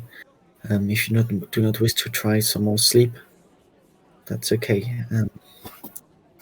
What else were you planning to do today? As you're having this conversation, a man approaches you. He's a human man in his mid-30s, and he just takes a seat next to you and says, I hear you guys are the heroes of Goodmead. Let me introduce myself. My name is Shandar. It is a pleasure to meet such heroes of the town. I shake his head. Hand, not head. Hand. Shake his head if you want. I can't reach it, I assume. Oh, yeah. So you go around and you introduce yourselves and says, so, I saw you talking to Olivissa the other day, and let me tell you, she's not fit to lead this town. I have turned some of these towns around. I've gotten good deals for the loggers. I've increased the net worth. So I think it'll be benefit of the town and everybody around here. Perhaps you throw your support behind me. You will eventually save the town. And I think with your recommendation, I can really lead this town to greater glory. So can I just assume that I have your support? I look at Stax sideways and say, what did I tell you about the election? What did you tell him about the election? That today would not be That a it great might- day. Yes, exactly. And I've lived here for literally 3 years, and I've turned things around. I've got the loggers a better deal. You talk to them, and they will speak highly of me. So, if you want to support Goodmead, if you want a valuable ally here, then there's no reason why you wouldn't support me. Olivissa is nice, but she's a fool. She does not have the leadership capabilities to take over this town. So, it's in everybody's best interest if you throw your support behind me. And he stands up. Why do you want to become a speaker? He stands up and says, People of Goodmead, I am pleased to announce that the adventurers of Goodmead, those who return the mead and giveth the gifts of the goat, have thrown their support behind me. No, we So did a not. round of cheers for Stand these... up. We Yep. do not. This is just plain ludicrousy. We were just having a conversation, and now you put this on us? What is this nonsense? My Sit mistake. down. My mistake. I thought they threw their support behind me, but I'm sure they will. I'm sure they'll come to their senses. And he sits Shut back down. up. Well, that was unfortunate. So explain to me, why wouldn't you throw your support behind me? The person who has turned around the economic fortunes of this town. Because, well, what you just did is one reason. You seem like a... Very Billy. self-centered person. I only have the interests of Goodmead at heart. I think I'm the person to lead Goodmead, so why wouldn't I do all in my power to ensure my leadership? Do you truly have only the best interests of Goodmead in heart, or are you primarily focused on yourself? Oh, ask the loggers. They will speak highly for me. Well, I'm asking you now. I thought it was given, but I would be a great leader. I've turned around the loggers' fortunes, and I plan to get us even more coin for the good meat that we export, which would just benefit these people. I don't know if you And how would you noticed, do but that? things are miserable here. People are literally abandoning their boats, digging holes in the ice, sitting out there. Some of them come back, losing fingers, losing ears from the cold, but this is what they're forced to do. But to answer your question, how will I turn around the good meat? Well, in a way, it's fortunate that the good meat was missing for a while. We couldn't harvest it, because now there is a great demand for it. I'll use the demand for it to jack up the prices. People love the good meat. It warms them from the inside. And now that, it's classic supply and demand. If there's nothing else to understand economics, people are desperate for good meat, and I'm sure I can negotiate a much better deal for them. It is what I do. I'd like to make an insight check to see if he truly Sure. does do that for the better of the town, or if there's an alternative motive. Sure. I was looking for a word, did not find it. And that's a big old 7. Tough. Tough to get a read on it. Oh, by the way, Shandar is a dwarf. I think I said he was a human, but he's a dwarf. Okay. But hard to get a read on him, nevertheless. I walk up to him, bent over him because he's like super small, and I push my finger in his chest and say, "Nobody tries to force me into anything, and he just tried to force our support for you. You should be more careful." Intimidation. Oh, sure. Absolutely. Intimidation, yep. Your great charisma bonus. I don't know who you think you are, half-orc, but you're poking the chest of someone who could quite possibly be, by the end of the afternoon, the speaker of the town. I would suggest you poke your finger elsewhere. Poke him again, Garrosh. Yeah, I poke him again, and I'll break my finger this time because I'll have critical. No. Yeah. I'll poke him again, and I say, like, I don't care whether you are a speaker or not. You are not forcing me to do anything, or nobody else. You aren't forcing anybody else. Just shut up. Go off somewhere.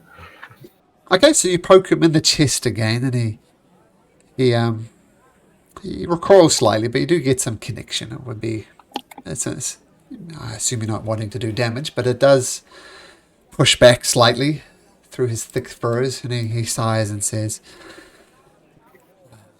"Turns out you guys are the typical adventurers who try to find some coin around these towns. You're brave, but foolish. The support behind me is indeed what this town needs." And with that, he gets up and leaves.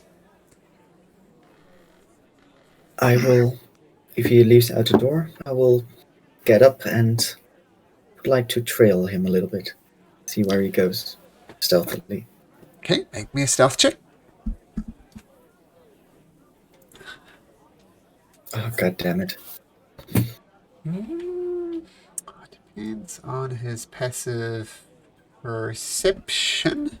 It doesn't appear to notice you following him. Oops. Damn it, I clicked out of the game. But he does go into a house in the town. I'll drag him there just as soon as roll 20 goes up. And there's some people in there as well. Do you attempt to listen in to what they're talking about? Yes, I will.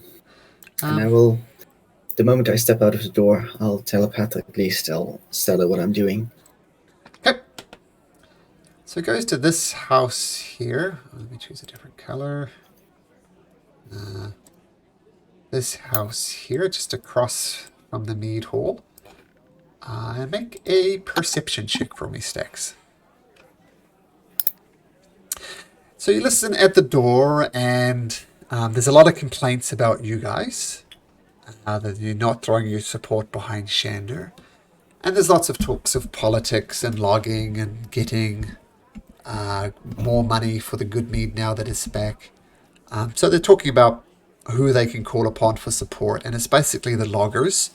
And yeah, it's a lot of talk about politics, getting the support of the loggers and complaining about you guys. Okay, but nothing nefarious.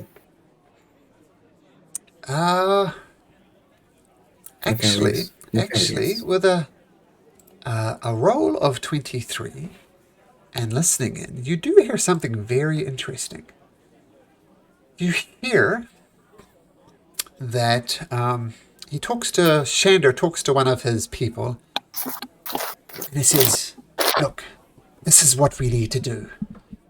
You go to Targos and warn Nerith that the election might be swung in not our favor. What I need you to do is get 8 thugs to storm the meat hall when those pesky adventurers aren't there. Then I'll come in and I'll save the day, and they'll be arrested. And I think that'll be enough for them to swing the election in my way. I'll be a local hero. So you quickly go to Targos or Nerith, get 8 thugs, explain to them what's happening, that they will be promptly released once they've been captured. But I will be in the town hall. I will make a play. I will defeat them. We just to make sure those pesky group aren't there. I will be the hero.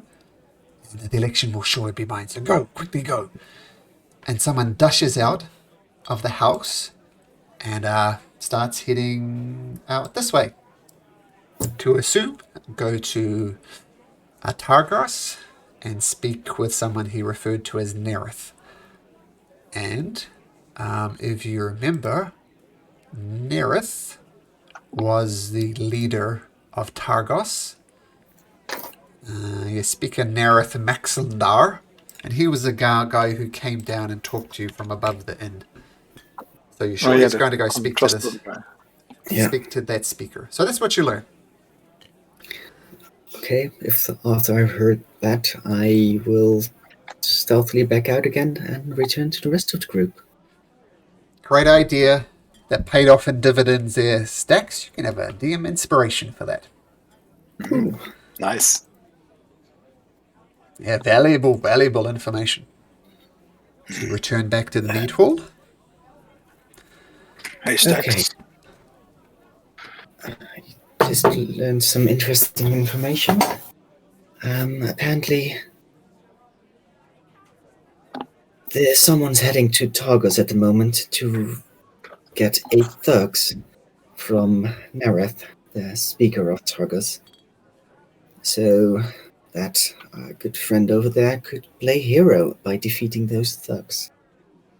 I see a few options here.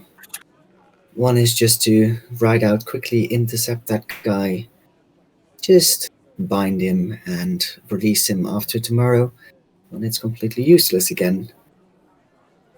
Or we can intercept the thugs or something else, but... If we could intercept the thugs, that would completely stop the fight from happening. If we get the thugs, we have a fight on our hands, and I wouldn't mind, but we might be able to prevent unnecessary deaths by capturing this runner. Did he go on foot, or did he use like an egg-speak or a Foot. I sleigh? didn't see By foot. I Then- think we should get our egg-speaks and intercept him before he Yeah. reaches Targus. Let's go on a hunt. Might I suggest that we leave 2 people here and 2 people hunt him down? It's just one guy. 2 of us should be able to take him down. Yeah. But that way we can keep an appearance that we're not all leaving town and are onto something. Good idea. Okay, So I mean, Stalo- I can stay. I'm the slowest. I could. I'll go. Yeah, you and Stello seems. You and Stacks, seem like good trackers. Sure, but Stella, you can fly. Oh no, turn- I can't actually fly yet, but or at least run out of town completely in disguise. yes, that's true. If just Garrosh is leaving as one person, then that would indicate that a lot of people are staying here. Yes, we could. I could turn myself into a reindeer, and then you could ride, and then we could leave the axe beaks here as well, if that's easier as well.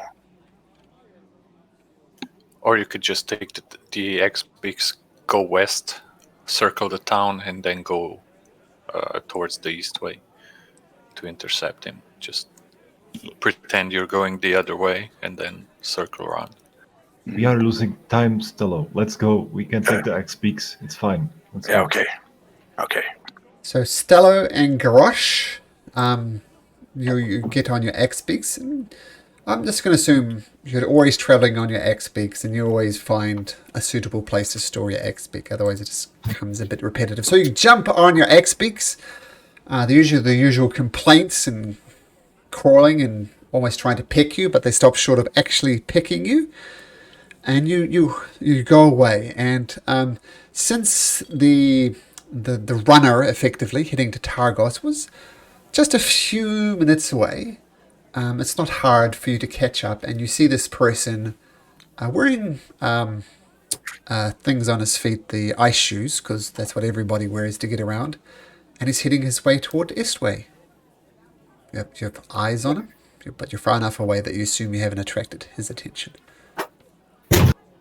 what's the plan of action? Just run in front of him and stop him, intimidate him? Yeah, let's get as much information from him as we can, and then we can. I don't know. We can, for example, drink him, drinking under, and just take him back to the village and drop him somewhere. He'll have plenty of time to sleep it off. Ah, yes. Well.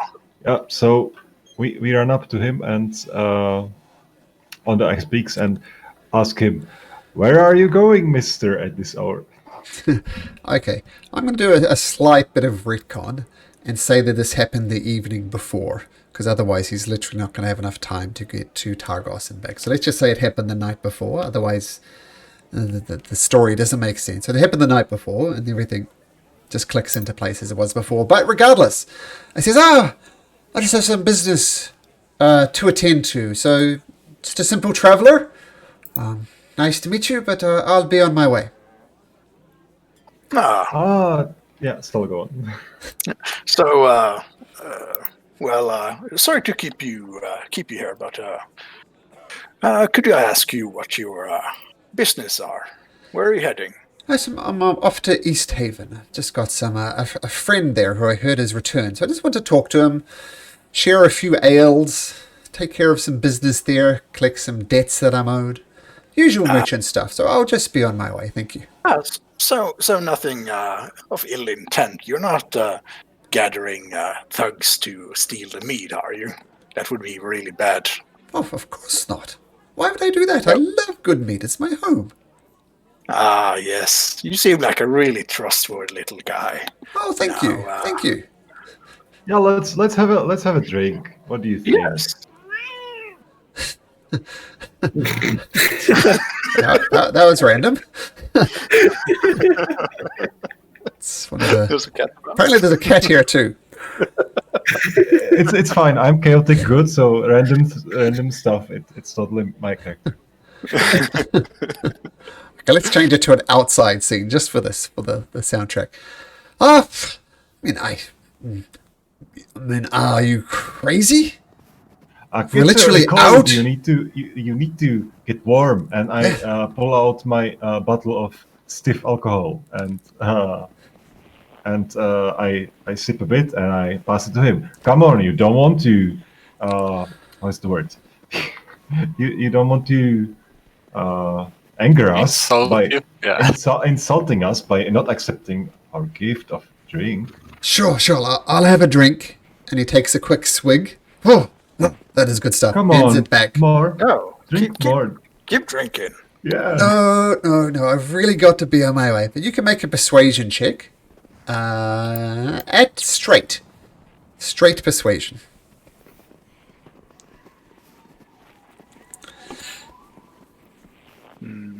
You, Garrosh, or I? You do it, still. Okay, it's still a minus, but Yeah. that's a 9 if it's straight. I mean, yeah. Well, I gave you advantage because both of you are doing it, but he really doesn't want to drink, which is a disadvantage. So straight roll. So it is in fact an 8. 8. Says, no, just no. You're very friendly, but I have important business. It's best that I do it sober. And he starts walking away. We are not friendly, and you are going to keep drinking, good sir. No, I am not. Yes, you are. Keep drinking. Wouldn't want anything to happen, do you? Okay, make an intimidation check, if you like. Straight, once again. Yeah, I take out my huge sword and I just look at it.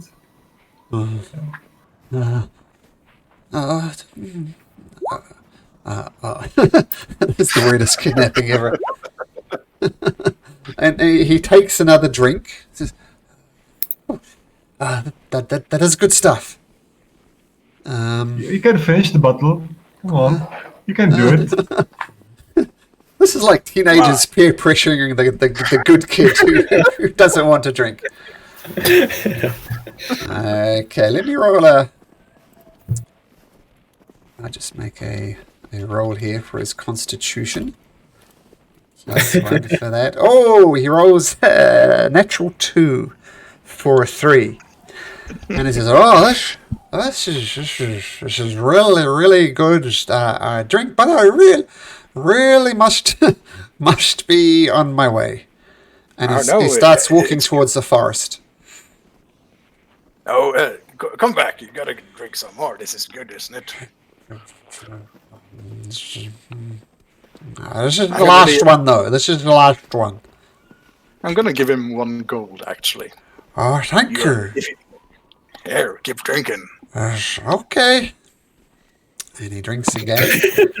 And get another roll at disadvantage. Oh, and he rolls another 2 with his disadvantage. And he says, very good. This is very good. And he falls over on the ground, snoring loudly. Great plan, Garrosh. Shall we tie him up and get him on the axe beak? Yeah, let's pack him up as a Christmas gift, basically. let's just make a nice package of him and put him on the axe beak, and we can take him back. Take him back to where exactly? To the well, we don't even have to tie up his hands. He's totally harmless and unconscious, so we can just put him on the axe beak and take him to the meat hall, maybe, where he can sleep. Maybe we could just put him under a table and let him sleep under there. Okay. We might not head back east way, but if we could get to the mead hall the least noticeable way. But that's not possible with the axe beaks, so...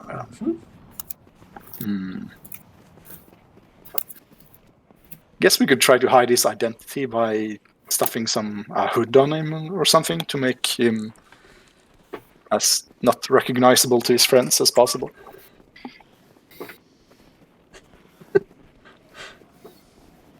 I can just take him over my shoulder and try to sneak into the meat hall. That's what we can try. Yeah. Not much more, I guess. And I'll cast, once we get to the town, I'll cast Pass Without a Trace. Okay. So assume you leave your axe beak slightly out of town, tied up, so they don't attract attention, because you're not sneaking in on ice beaks. That's for sure. And are you going to try and sneak in the back of the meat hall, by the sounds of things? Yeah. Ooh. Totally. Wow. So that's a 29 and a 21. And who was carrying it? Was it Garrosh or Stello? Yes, I have it over my... well, I could actually try to hold him next to me like he's walking, so that it's not that suspicious. Okay. But he's unconscious, so I'm just Weakened pretending. burn is him. Exactly. I was going to say the same thing. But regardless, with your 29 stealth, with the help of Pass Without a Trace, you sneak into the back of the mead hall, and you just dump him there. I mean, there's cooks and people there working the back kitchen. I go and I put him on a bench, if there's a free bench, and I ask the innkeep, "Hey, innkeep, just let this guy sleep it off. He's really had too much tonight." We could. How much for a room? Yeah, that's a good idea. We can pay a room for him. They're nice people. 2 silver pieces. Yep, I'll pay for a room. Sure. Oh, thanks, though. Okay, so 2 silver pieces. Let me think. You're going to take him up to the hall. Given that how well thoroughly clothed these people are, it's pretty easy for you to hide his identity. I mean, this is something you've noticed before here, is it's kind of hard to tell who's who. Everybody's dressed in thick winter furs. Everybody's got their mouth covered so only their eyes are peeking out. And this is what this guy is. So it's kind of hard to identify. So you're confident that you take him upstairs, you put him in the room, and you're pretty sure no one gave you much attention. It's just another drunk. He's lying in the bed, snoring loudly. Do you leave him there? Do you tie him up? Do you lock the door? What do you do? Should we just leave him, or maybe just tie his hands and feet? Have Shirabi guard him.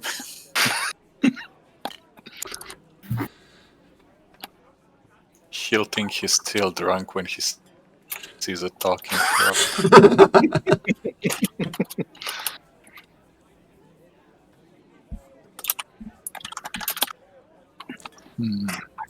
While this is happening, can me and Stags deliver the pelt to Olivesa? Sure. But let's just finish this off. So do you tie him up and get Shrubby to stand watch?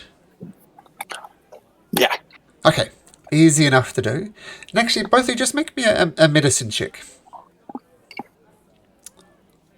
Okay. Both of us? Oh, Both sorry. of you. Not Yep. one check. Yep. Edison 8. 8. And Garrosh 15. Garrosh, you've seen drunk people before. So you're pretty sure he's going to sleep off the rest of the day at least. I mean, he was slurring his words before his last drink. So you're pretty sure he's probably going to sleep for Yeah, that stiff alcohol actually paid off. I had 2 bottles, so now I have just 1. Okay. And given that the election was in the afternoon, you're pretty sure, not convinced, but pretty sure he'll sleep through the election and be none the wiser. Okay. And Stax and Theodore, you're going to visit the potential town speaker. Yes. Yeah, she's off in a slightly different part of town. She's well, that's a speaker's house. She's not yet the speaker. Yeah, that's Yep. the old speaker's house. Yeah. But she's actually over here. And during normal times, that'd be quite an ideal spot, close to the river when it was close to the lake when it wasn't iced over. And you get the impression that since she's been here for generations, she's got one of the better houses here. But you knock on the door and enter, and inside is Alifisa, and she's talking to people. You see Fifth, the person there, and they're talking politics and seeing what type of support they could bring up. And they say, Alifisa says, welcome back, Stax. Welcome back, Theodore. Nice to have you along. We bring the pelt as promised. If you have time, you can try it on, see if you like it for the speech. Oh, I absolutely would. And she slips it on, and because of your survival check, it fits her well, and her hands, the paws kind of fit like gloves. And she pulls over the hood and says, well, if nothing else, I've got a fantastic hood that'll keep me warm. So, thank you. And Can also- we? Yeah, go ahead. we also have a bit of different news. Can we get a bit of privacy for it? Because I'm not sure if you want other people to know this. I'm sure. Come into the back room with me. And she gestures people to continue what they were doing. And she takes you into like one of the back rooms and closes the door. We'll at least have a little bit of privacy here. What is it, Stax? We had an encounter with Shandar, and it did not end very pleasantly, so I decided to quickly spy on him a little bit, and it was a good thing I did so, because I overheard him sending one of his men to Targos to get 8 thugs, so he could play hero when they attacked the meat hall, and sent them away. At the moment, Stallo and Garrosh are intercepting him, and I bet they just knocked him out and brought him back or tied him up, I don't know, but just make sure that nothing happened. But if you needed any more reason to make sure that Shandar does not become town speaker, you have some. Well, if you guys can take down those giants, I'm sure they're going to have no problem with a simple messenger. And assuming they can bring him back to town, I mean, Shandar himself would be none the wiser. I mean, this is the type of thing he does. He tries to win favor by... Maybe this is why he's going to Targos so much. He has an alliance with the town speaker there. So this is good news indeed. Maybe he's in cahoots with Speaker Nereth. But this might indeed. With him not playing the hero and you guys being the literal heroes who throw the support behind me, then perhaps this is the age that I need. So, well done. I do hope so. I'll do with this information what you please. Sadly, we do not have any evidence at the moment, and so that's why I'd rather just give it to you than make it a rumor no one can prove. Okay. Well, at the very least, Shander would not be aware that these thugs are not coming. So I guess we just wait for the election, which will be taking back in about 4 or 5 hours, and hopefully things will go well. I really hope so. Okay, well, I have many people to talk to and much to organize, but if there's any other assistance I can give you, or assistance you can give me as you've continued to do, then I need to be on my way. All right. Good luck. Thank you, and I'll see you at the election. See you there. Okay, so I'm going to say you convene together, Garrosh and Astello, and inform you that the messenger is asleep, guarded by shrub and tied down, and that everything goes well, and they suspect that no one noticed them bringing this thug in. So you got about 4 or 5 hours. You can do with what you wish, or if you like, we could just fast forward it to the election. We could also use the guy we kidnapped as evidence for the. Maybe he could testify that he was made to get the thugs. Mm-hmm. But Just he's pretty drunk. Yeah, he's done. He's done for now. Plus, they can have an excuse that we forced him to say that. So not very reliable. Yeah. The speaker could perhaps speak to him after she's become officially the speaker. True. We could also try to look into the fact that about all those nightmares.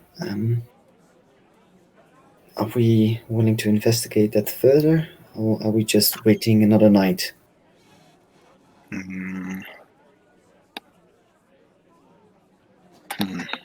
Because I do think there's a really good chance that those items that we took contain a curse. I guess I could, Stella could try to get a little shut-eye and see if it happens again. Not to miss the election, but just a bit of shut-eye. Well, you look like you need it. So. Yeah. I guess I'll join him just to see if the same happens. But can we do it in different rooms just to Sure. to like test it out? Okay, so I assume you're going to try and get a quick nap in of, well, like 4 or 5 hours you can get in before the election happens. Are you going to fill that time with trying to get some shut-eye? Yeah. Yeah. Okay, so it'll cost you another 4 silver pieces. I assume you guys can afford that. And Stello, you go into one room. And Theodore, you go into another room. And you do get some sleep because you're so damn tired. But your dreams are continued to be haunted by these horrible, horrible visions. Things that cause you to awake every now and then and let out a slight yelp or a scream even. It's just horrible, horrible visions. Terrible, terrible things happening. People being ripped apart. Fathers turning against daughters. Daughters turning against mothers. Just horrible scenes. And you wake up just as tired as you were. You get no meaningful rest.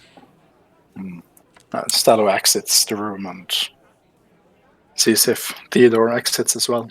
This room. Yep. I'll exit it with tired look on my face Hmm. and just look at Stalo, and I'm pretty sure we'll know that it's happened again. Yeah, it's gotta be these items. We should return to the tomb and leave them when we have the opportunity.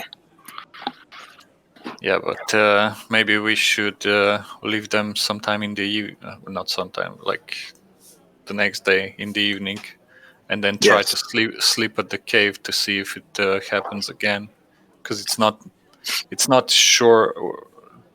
It's not a sure thing that the curse will go away if we just remove the items from us. True. It might stay. Okay, so while Theodore And, and Garrosh are napping, what are Stax and Garrosh up to? Stax will probably be hovering about Olivessa just to make sure that she's going to be safe and Okay, no attacks are planned on her. Garrosh? I'll use my woodcarver's tools, and I work on a figurine from wood. Sure. Yeah. Okay, so Garrosh, eventually you guys all back in the meat hall, and the mead hall by this time is just packed with people. You assume this is where the election is going place. Some tables have been put together for a makeshift stage, and you see this place is absolutely packed now. It is definitely not a socially distanced social gathering, but it seems the election is about to happen. Anybody want to do anything before we get underway? Not I'm really. Just look around to see if anyone's up to no good. Okay, make a since you guys know what the plan was of Shander, and you know that something's gone wrong, and he doesn't know what's going wrong. You see Shander constantly scanning, looking for something, but he's not seeing it. There's a frown over his head. He's obviously confused and worried about something. And you're pretty sure that he's worried that 8 thugs did not in fact attack the meat hall, and he is not in fact the hero. He looks concerned, so there's no surprise there. But then he takes the stage, climbs up on the chairs and up on the stable, and he says, "Aye! Greetings, citizens of Goodmead. It is I, Shander. And as you know, we are having an election today. And as you know, I was the one who personally turned around the logging industry." And you hear a lot of people cheer in the background and start thumping their mugs on the ground. "So the economic fortunes of this town has been turned around. It is thanks to me. I can do the same thing with a meat hall. You know me. I know I can be forthright at sometimes, but this is what your town needs. Not some whimpering fool who doesn't even have the confidence to throw her hat in the ring. So I will be the one. I will be the one to lead. I have the experience, and I've already chosen, even when I wasn't town speaker, to take over this town. So a vote for me is a vote for Goodmead." And he gets off the stage, and some of the people cheering him, you can tell by their burly frames, they're probably loggers as well. Then Olivessa stands up and says, "Greetings, friends. It is I, Olivessa. You people know me. I am one of you. As you know, my ancestors were the ones who initially founded Goodmead, and I am a descendant from this. No one's has closer to this town than me. I love this town, and I love the people. Everybody included, even those who you will not vote for me. While it's true I do not have Shandar's experience with economics, I'm sure we can start turning things around. I do not have the experience, but I will bring people onto my team who do have the experience. And I have to say that these fine adventurers who brought back the Goodmead, who made it safe for logging, came here on my request. I knew what needed to be done with Goodmead, and I knew that we needed help.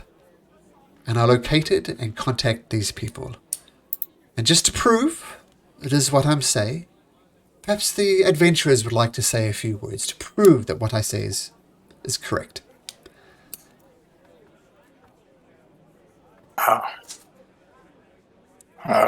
Stax or Theodore, would you like to? Dex will walk up to the stage next to Olivessa. It is correct that Olivessa asked us here, that she brought us here to get this town rid of the problem of the giants in the woods. We managed to take care of it and bring you back the good meat. We really support Olivessa in her goal to become the speaker. We trust her, and we think that she will do what is best for this town. And I do hope so, that you believe us and give her the support she truly and completely deserves. Thank you. Thank you, Stax. I appreciate it. And as you're speaking, Stax, everybody cheers and yays, because you guys are literally the heroes of the town. You did save them. So at that point, Stax quietly gets out. And a third person you don't recognize, just the barkeep, actually says, well, now it is time for elections. I, being the barkeep, I literally know everyone in this town. So I'll require you to come up, write your name down on this piece of paper, write who you vote for, and put it inside of this jar. And we'll count them out in public and see who the winner is. And with that, people make an orderly queue of orderly queue. The barkeep carefully notes down everybody's names and cross-checks it to make sure nobody votes twice, and puts the votes in the jar. And everything's going around rather orderly. Shander continues to sit around nervously. And eventually, everybody votes. And then the barkeep starts counting them out at public, and everybody hushes at this turn. And he holds out the first vote and shows it up, and it says, Shander! And then he crumples it up and throws it into a second jar. And he does a second vote, Olivessa! And it goes through, and it goes through, and eventually it's a overwhelming majority to Olivessa. Something like 73 to 27. Shander says, I reject this results. This is fraudulent. I will bring my lords in. I will refuse to concede. No, he doesn't do that. He doesn't do that. That would almost be on point. But with that, Shander huffs, walks up to Olivessa, gives her a quick handshake, and leaves the hall to go back to his residence, his head hung in shame.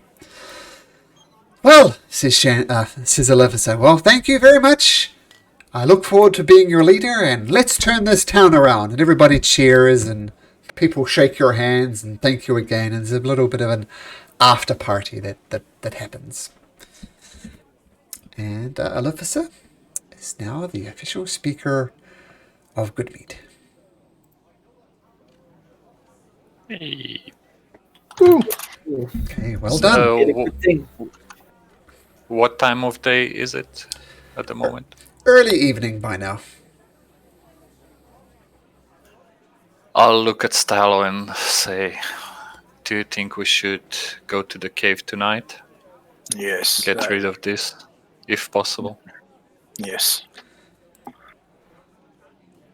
Okay. We won't be able to go without sleep much longer, so if the others agree, maybe we could return to the cave, try to get this curse off.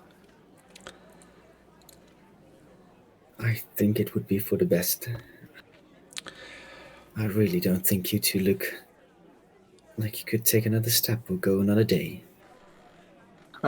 Let's. I would like to say something to Olivessa first about the ice knife killer, just to be on guard if Icebane's caravan comes through town.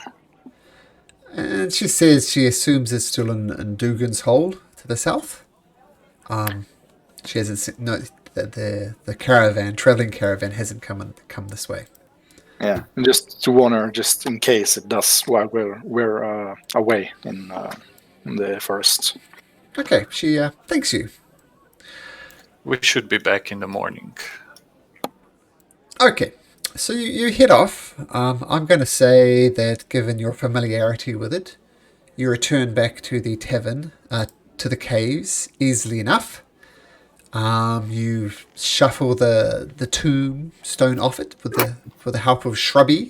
Shrubby, not with Shrubby, but with everybody putting their back into it. You slide off the lid, and I assume you place the Pearl of Power and the Wand of the War Mage back where you found them. Yeah, also going to unattune to the items first. Okay, easy enough to do. And you put the Wand of the War Mage and the Pearl of Power back. Then I assume you return to the town of Goodmead. No, we would sleep at the cave to see if it goes away. Because if it doesn't, we need the items with us to remove the curse. Okay, so you're unattuned to the items. You put them back into the tomb, and we can assume you get this fire going again, and you can take your long rest here if you like. Yes. Yeah. Okay, so you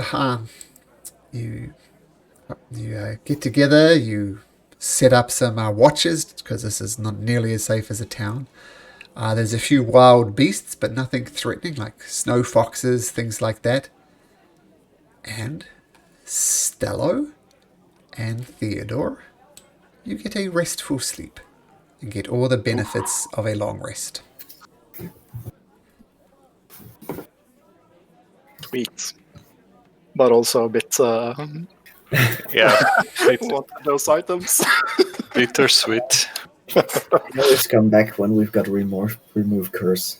Yeah. Can you remove curse from an item? We can always try. Interestingly, none of your spellcasters have access to the remove curse spell. Yeah. That's a bit sad. Well, easy come, easy go, I guess. But at least the nightmares are gone. I wouldn't want to experience those every night. Shall we go check up on Olivesa? Yes. Okay, so you head back to town. Yep, easy enough to do. So back in Malcolm. yeah. Sorry, quick question. Would I know if Mishan is a cleric and if he would be able to cast remove curse? Remind me who Mishan is. And one that runs the shrine to the Morning Lord. Oh, The- let me quickly look that up.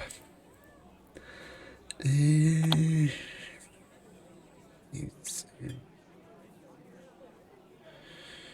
Shander.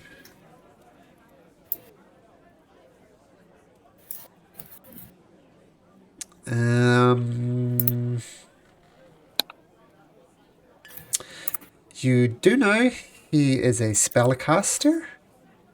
You do know has divine things. You've never seen him remove a curse though. No, sorry, he's a cleric. It's definitely worth asking. You're not sure, but it's definitely worth asking. Okay. He's definitely a cleric. Whether he has access to that level of spell or not, it's not really your jam, Stacks, to know the intricacies of divine magic. But you do know that he's a cleric, and maybe that's your chance. Okay. Thanks.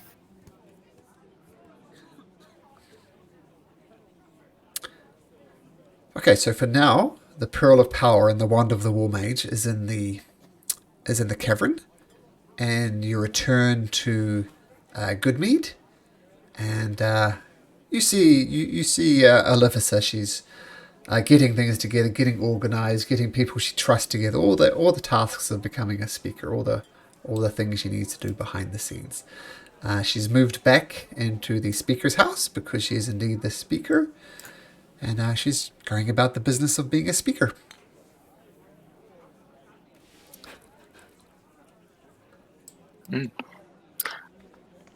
Is there anything we should ask of her before we head on to Dugan's Hold?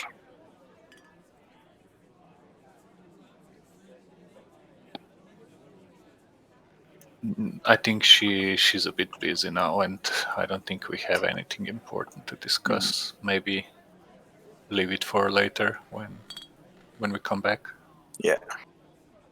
That seems par for the course.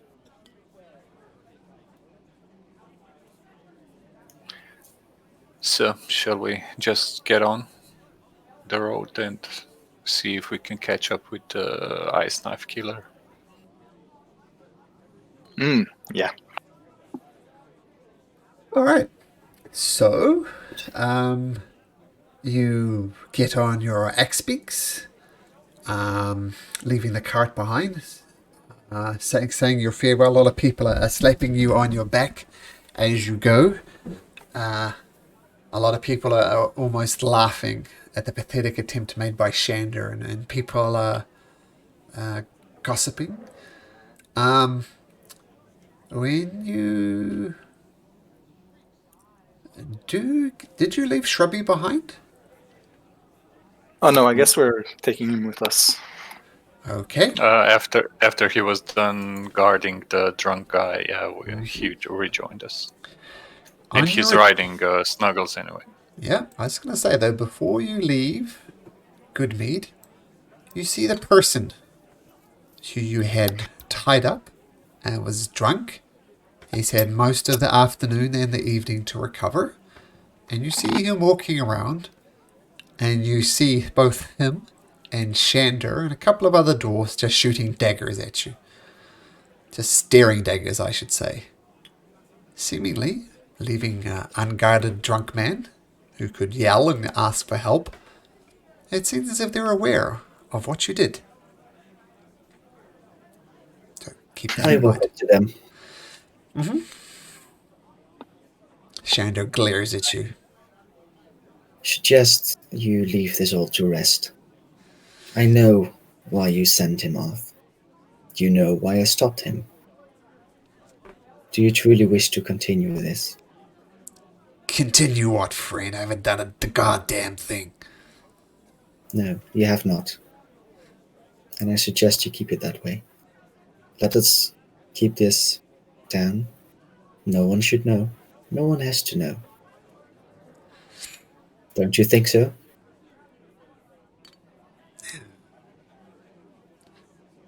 Yeah, I agree. No one needs to know what happened. But I know what happened. And I know what you guys did.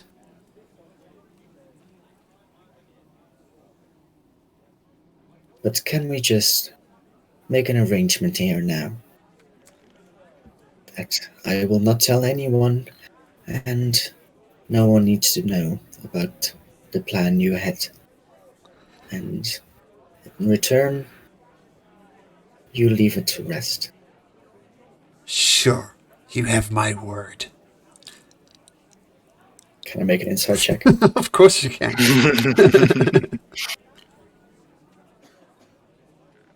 God damn it. Not necessarily a failure. I'm going to give him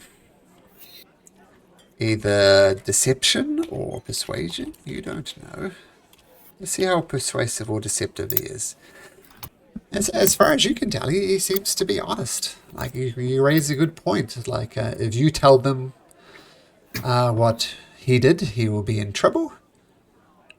So it seems as if it is interest. It's for him to keep quiet and just let the matters to rest. Bygones be bygones and all that. Okay. I'm gonna join the rest of the group and let's go to Dugan's Hall. Let's send a little message to Nimsy Huddle, the speaker of Lonelywood. Tell her of what we found. Should we? Yes, definitely. Let's see if we can attract some flying woodland creature to do the deed. And I'll see if we're on the heading for the outskirts of Goodmead. Use ritual cast Speak with Animals first to see if I can try to attract a flying creature, hopefully an owl or something.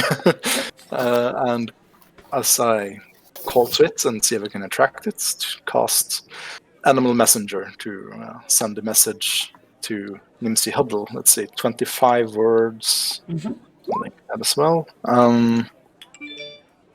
And I'll say...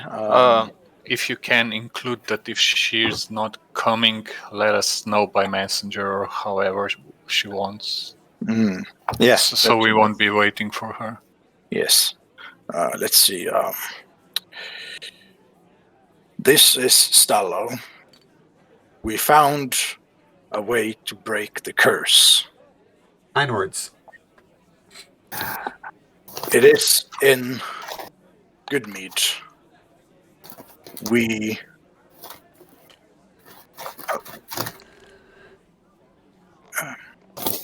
wait here. 8 words to go. Yeah, let's see. If you cannot come, 5 words. Send messenger. Yes, so that's what I'll Okay. send. So let's say it's an owl, and the owl, does it know where to go? I think it depends on if I know Oh, yeah. the person. Yeah. Yeah, so you can say that the halfling in Lonelywood, and Yeah. send it on its way. So they got the off it goes. The beast travels covering 50 miles. Oh, it's not nearly. It's quite. Oops, not initiative. No surprises there. The owl does not attack you. Oops, did it again. The symbol for initiative looks very similar to the symbol for the measuring tool, but Lonelywood in a straight line, yeah. But despite the blustery conditions, you're pretty confident that it would make it there and not terribly long. So the instructions was for her to meet you in Goodmead, was that right? Yes, we would wait for her, and if she couldn't come, send a messenger. Okay. So I'm assuming you're on your way to Dugan's Hole then in the interim? Yes, I think so. Okay. So the journey from Goodmead to Dugan's Hole, apart from the dreadful cold, it doesn't take you too long now, given your axe speaks. It takes a mere 2 hours to get there. And you arrive in the town of Dugan's Hole. Now, Garrosh, you haven't visited this place very often, if nothing else, because it is a miserable place. There's a population of 50 or so people here. The only really thing of any mild interest at all is this area down here. There's 20 stones of Thrun. As you can see, it's kind of got that Stonehenge type a vibe about it. Last time you were here, you asked about it, Garrosh, and people said they don't know what it is. No one knows who built the structure or why. There's some rumors about it, but no one really knows what happens.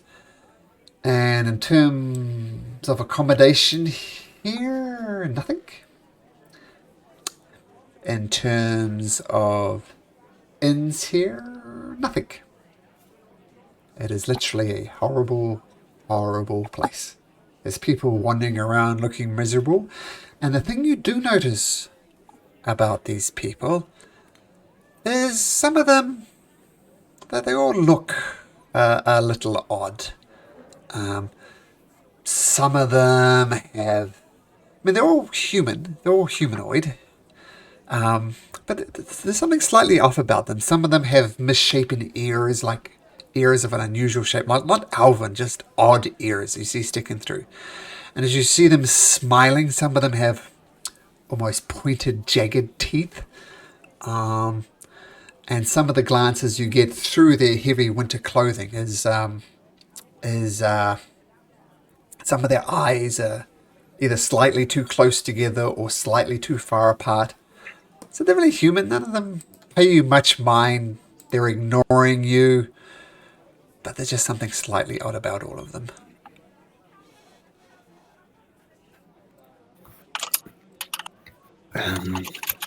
Shall we just trying to find Sephek Kaltro? Or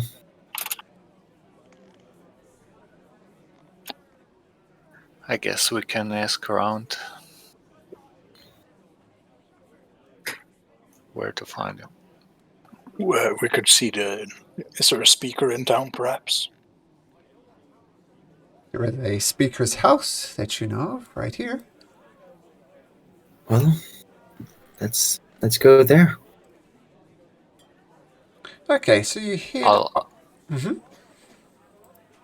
I just wanted to say I'll keep an eye on all the people around while we walk there. Okay, as you're going, making your way over to the speaker's house, people do give you the odd look, and given that some of them have literally, wide eyes and narrow set sizes, these are quite odd looks. But you make your way through the streets of Duganhole and approach the speaker's house, and you knock on the door. Ah, damn it, accidentally closed Roll20 again. Gotta stop doing that. Let me get that back up again. Okay, and the speaker of the town hall greets you. She introduces herself as Edgra Dermot. And she's in the town, and she's not doing much. She's in there with her feet kind of up.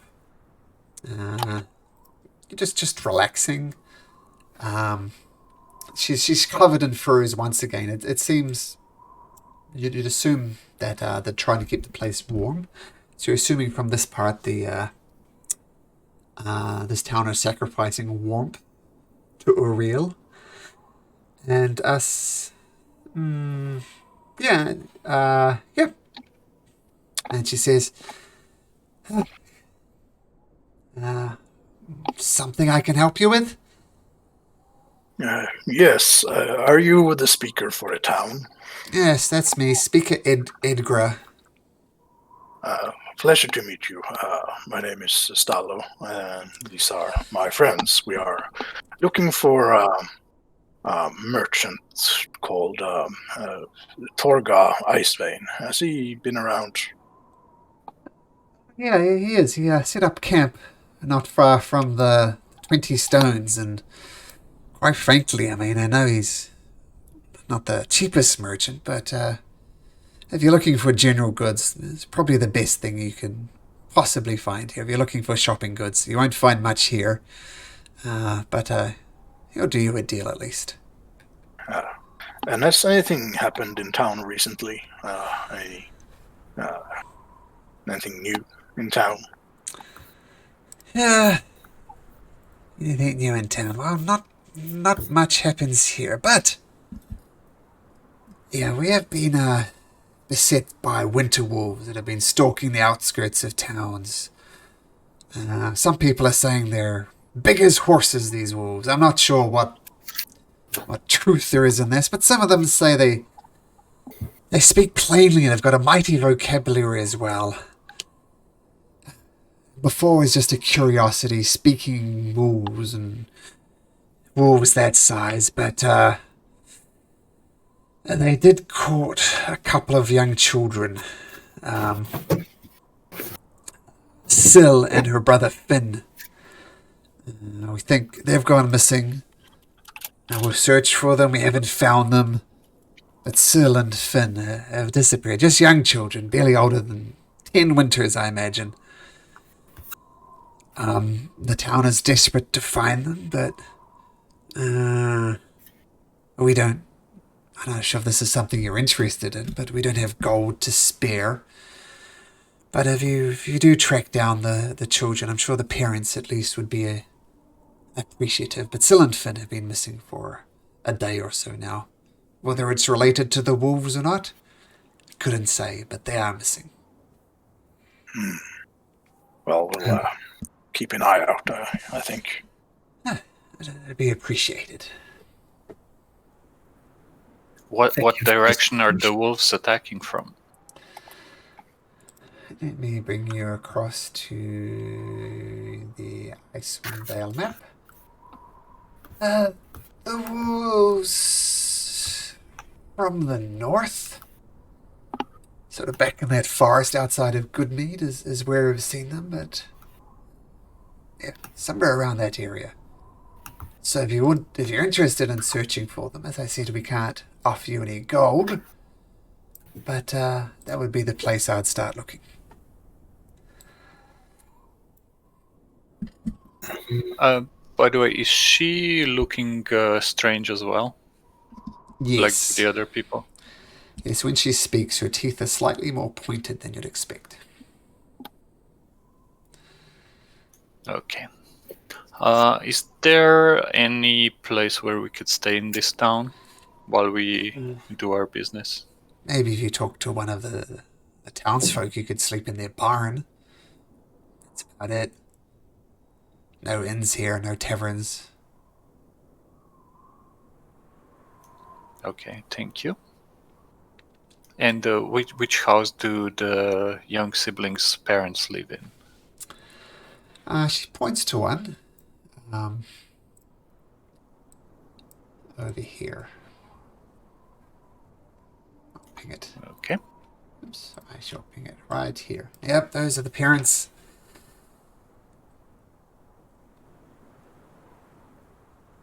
Any other questions, gentlemen? Well, And lady? quite frankly, I think these missing children are dead. Yeah. So you're wasting your time. Well, even if we just kill the wolves and save some other children, that would be fine. We'll see. We have more urgent business right now, but with Torga, and then we can look into this wolf problem. She shrugs. Good luck, I guess. Take care, You she as says well. with a flourish. Oi. And she immediately rushes back to doing nothing. I'm going to cast. Mm-hmm. Oh, I don't have message. Nothing. As soon as we're alone, although we're in town, the people are walking past us and everything. We don't have any privacy, right? No. Okay. I'll whisper to the others. I want to cast Detect Magic to see if the people are affected by illusions or it's real. But we need a private place. Should we go towards Torga's camp and cast it on the way back before we return to town, or... You could just sit down and concentrate while me and Garrosh and Stax just conveniently stand in a circle around you. Torga is here with where the 20 stones are, right? Mm-hmm. You said somewhere around here, okay. I mean, it'll look weird, but yeah, if none of the people do anything, I guess we can do that. And I'll start casting Detect Magic as a ritual. Okay, It'll take 10 minutes. Make a sleight of hand check, but at advantage.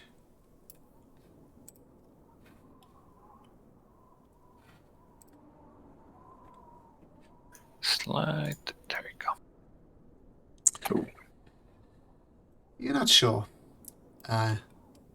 Either they didn't notice what you were doing, or they didn't care what you were doing. Regardless, no one pays you any mind. And once Detect Magic is on, do I detect anything on them? Any illusions or anything else? Nope. So they actually looked at like that. Okay. Yep. Oh, you know, there's no magical effects currently on them. Okay. I'll tell the others, and then I'll say, shall we go to Torgas while my detect magic is still on? So if we need to know anything, if anything magical is there, I'll still be able to detect it. Okay. Yeah. Okay, I guess we'll go over here towards the camp. Uh-huh. Okay. Are they? Is the camp like set up? They set up tents, or how are they camping? What does the camp look like? Exactly like this. So what you see, I assume you all can see, let me know if you can't, but there's a bunch of sled dogs here. You're assuming who will pull these sleds here. There is some humans there, and rather conspicuous, well, he stands out if nothing else. He doesn't wear any armor, and he's standing out there in the cold, and he looks exactly like this, with those blue eyes he has as well, and that's literally what he's wearing, which is very unusual. He's standing towards the back of the group.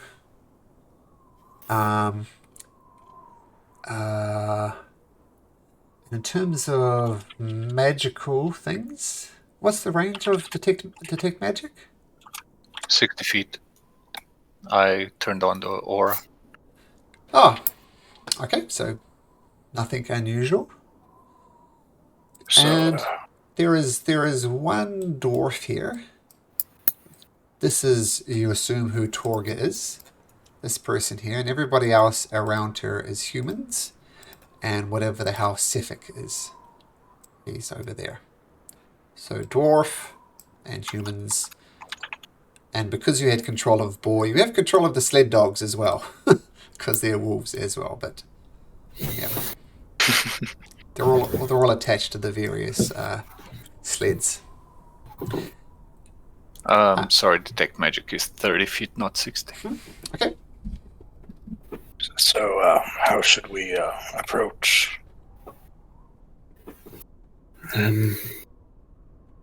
Does anyone need to buy anything? I believe someone's in the market for a pearl. We're always interested in improving our equipment, so I will definitely barter if there's a chance. Then I suggest we just go in as merchant looking to buy something, as people, and have a conversation.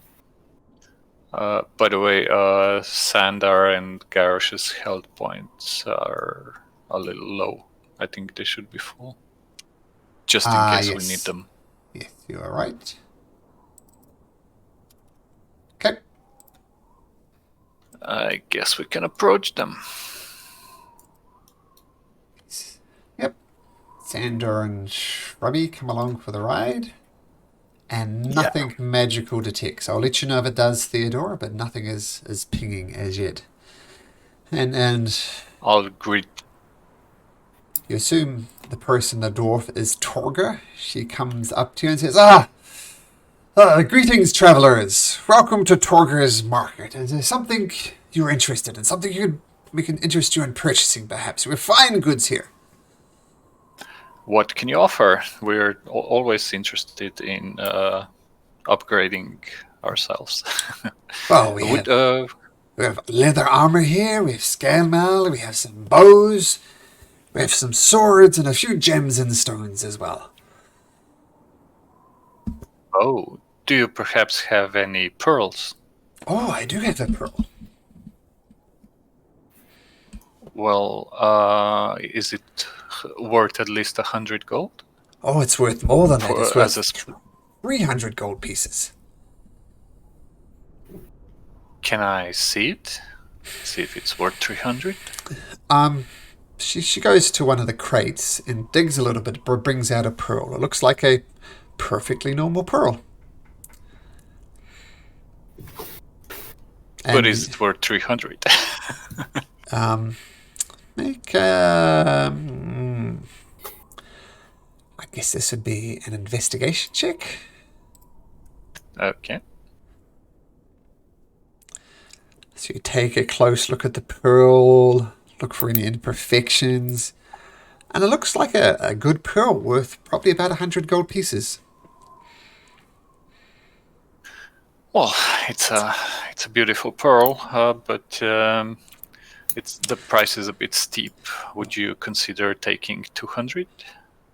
And she looks around the world, she looks at where you are, and she shivers a little bit and says, "Friend, we're literally in the longest winter that has ever been happened.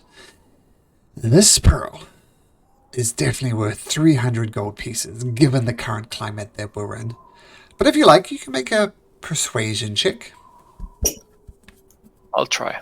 I'll say I can afford 200, but not 300.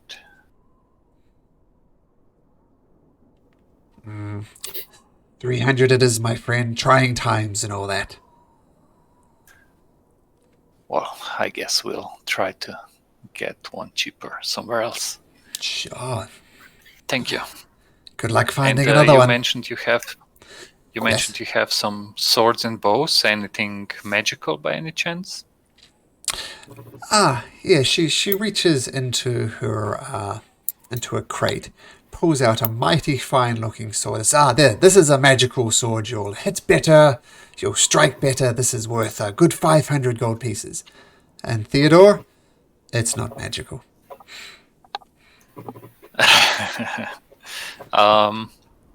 I will.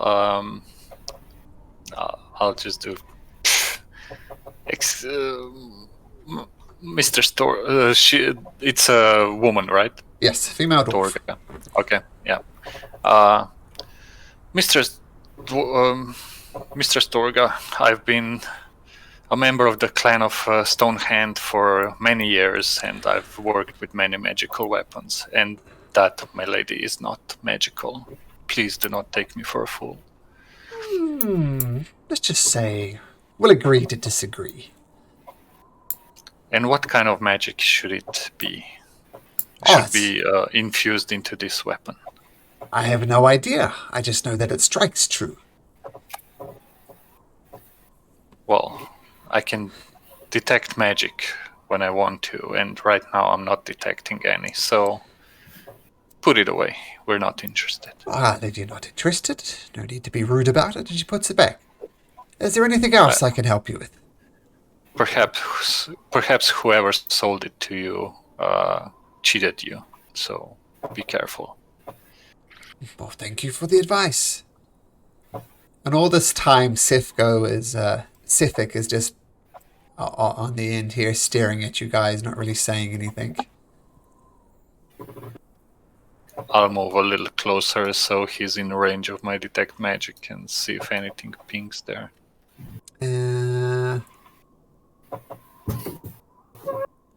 He is wielding a dagger, the sword-looking thing in his hand, and it is giving off a magical aura. And the sword is unusual because now that you're a bit closer, the sword looks literally made from ice. But it's a very, very good sculpture, if that's what it is. Apart from the fact that it's ice, it looks exactly like a sword, like including the hilt, including like leather straps where you'd have it around the hilt of the thing. It looks exactly like a sword should look, except for it's made of ice, and it is showing off some magic. Okay. In the meantime, Thax would probably be trying to see where any of her valuables would be hidden, and the exact spot of that pearl. Just as some information to keep. The pearl is in this box. And do I see any lockbox or? You do see a lockbox. As you're casually wandering around, you're looking, and inside one of these tents is a chest.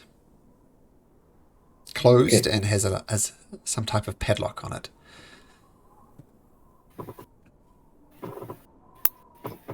Well, guys, if that's all, an overpriced pearl and a non-magical sword, I think we should just be on our way.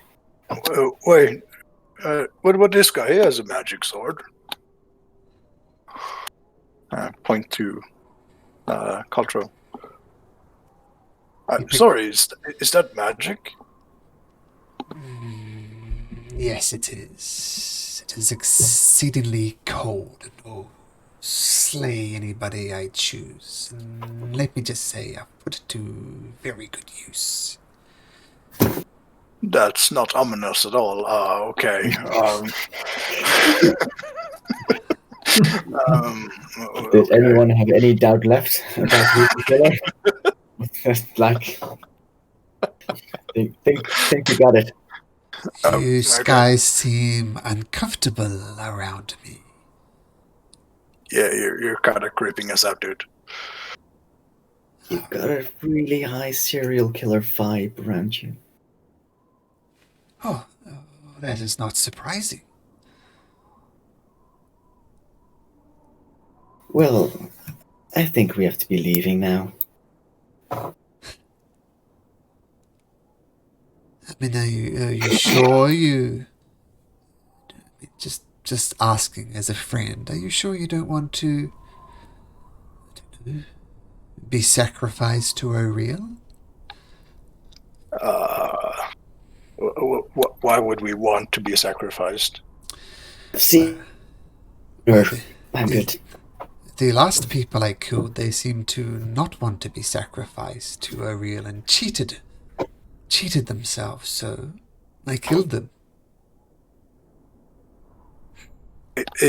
I'll just turn to others. Is it just straight up admitting to murdering people? Miss Icevein, is this your friend?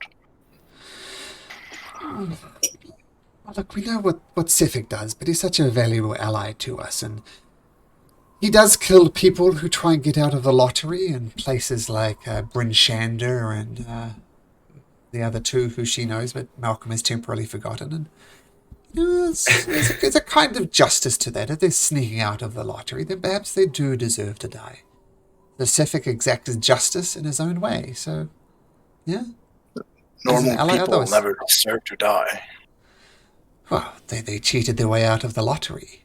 And Sephek says, yes, they're cheats. They're trying to not pay their way to things that O'Reilly deserves. So they deserve to die, and I killed them. I freely admit it. Oh. Well, we're going to go and sacrifice ourselves to O'Reilly. So, yeah, we won't be cheating it. Perhaps I can help you with that process. No, we're pretty good at sacrificing ourselves. Thank you for the offer, though. No, really. I insist you stay. Well, that's not going to happen. We could make an appointment, of course. Say tonight, 12 o'clock, on around the monolith stones, or how were they called again? 20 stones of Thrun. Yes. But really, I insist that you stay. And perhaps you, young lady, perhaps you should be first to sacrifice yourself. I'll be backing up, staying at least 30 feet away from him at all times. If he's getting closer, I'm running. Like, I'm fast. He's just walking, so it's easy enough to scamper away from them. So, Tonight, 12 o'clock, Sephek, why not? Be fun. why delay the inevitable? Because you can always make the inevitable more fun. Oh, trust me, I am having lots of fun already.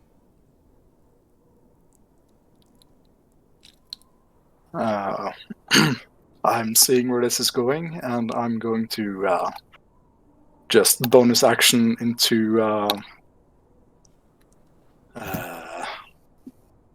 chalice form and cast hold person on Sephek Kaltro. Okay, where he was expecting this would happen, so does he do that quicker than you do? I don't know, but let's find out. So let's get everybody in here. Ooh, that's quick stuff. Robbie. Indeed. Fast old man.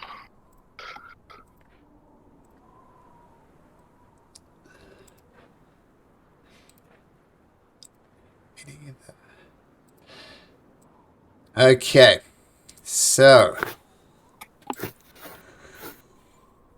boom. Let's click on the Sephek Kaltro Must Die soundscape. Alright, so things got intense. This mass murderer seemingly having no problem with admitting that he's a mass murderer, creeping you out. Things all of a sudden come to a head. He reaches for his weapon. Stello, you're the first reactor. What you got? I'll bonus action into Chalice form for healing, and I'll cast Hold Person on Sephek Kaltro. Okay, can you bring up the description for Hold Person for me, please? Oh yeah, it's in the chat box. Oh, okay, I see it.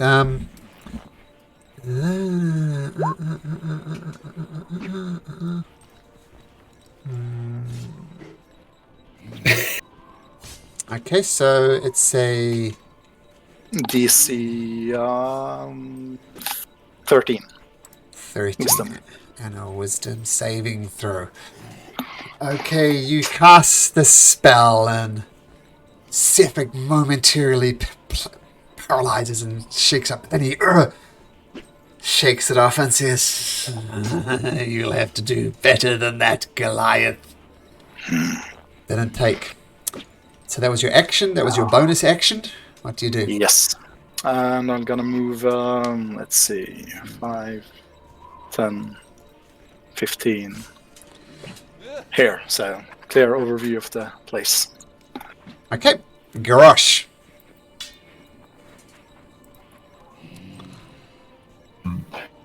I unsheath my greatsword, come up to him, and swing it vigorously, Okay. shouting, "You cowardly murderer!" So using goading attack. Okay. So you swing hard at him, enraged by his thing, on a cowardly murder. And the sword... Waiting for the roll. It's going. It's going. The sword... Oh, Great. misses me horribly. And I'm using action search to make second action.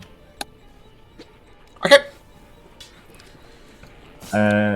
Using second superiority die, and I'm swinging it again, completely the same, goading him. Like, Okay.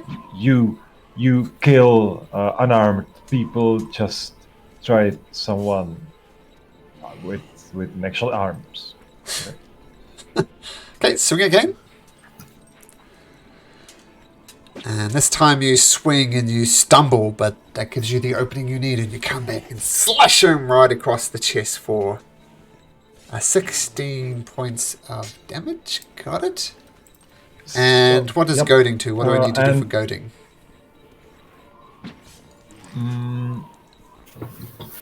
Yeah, he needs to throw wisdom saving throw, and my DC is 14. If he fails? If he fails, he has disadvantage on attacking anyone but me.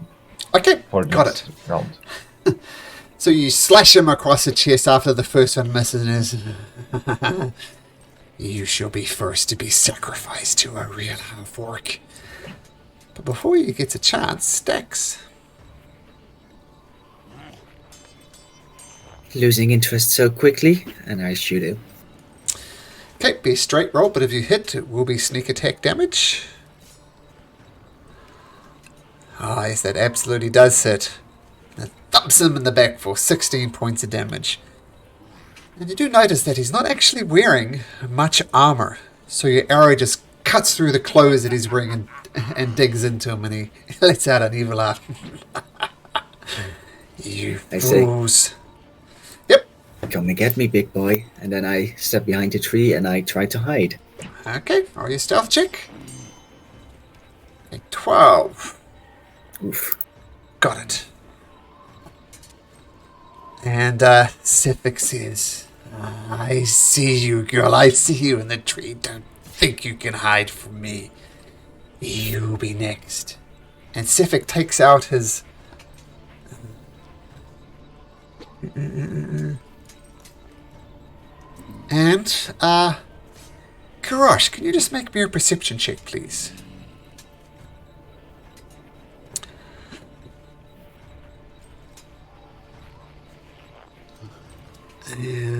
Okay, thank you. And he gets out this rather nasty ice sword. And he says, you half-orc, you will be first to be sacrificed to our real. And he swings once and he swings twice. The first hit catches you across the cheek and you recoil back and you take 9 points of slashing damage plus an additional 5 points of cold damage. And you stagger back from the blow, not expecting this ice. And he uses that opportunity to hit you again, and this time it's a critical hit. Actually, I always roll advantage because it's just easier for that one. Those were 2 natural 20s that he rolled. So it does an additional 13 points of slashing plus 11 cold damage on top of that. 24. So I'll do the total damage. So the total damage would be 19 plus, 14 from the first one, and 13 plus 11, 24 from the next one. So 38 damage. Yep, so I have Relentless Endurance. No, it's as half 38 from both attacks, right? Yeah, 38 from both. 38 Yes. total. Yep, so I should have 0, but I remain standing with 1 hit point. You only have 38 hit points? 36. 36. What's your constitution bonus? Plus I mean 2. modifier. Yeah, that. Oh, that's probably it, because I have +3 and I have 35 hit Yeah. points. Okay. Down. Yep. Gosh, you drop to one knee, blood just coursing through you and frost coming over your body, but you Garrosh, you're stronger than this, and you stand up. And Sephek says, oh, you will be interesting to kill, no doubt about it. And that ends his turn. Yep.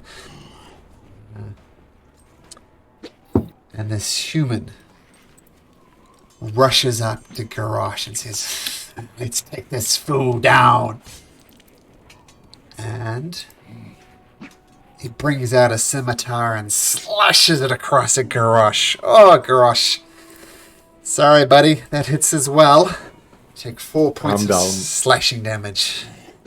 And Sephek Kaltro goes, you fools. Stanley. This guy happens to be Stanley. Figuring... Tree. He's not threatened by the tree. He sees... Well, a D4. 1 or 2, he attacks the mummy. So he comes up and says, you shall be next. Bring out his scimitar and slashes it across. And Sanar just ducks underneath it and says, no, not today. Theodore. I will run over here and cast Cure Wounds on Garrosh. Okay. Good choice.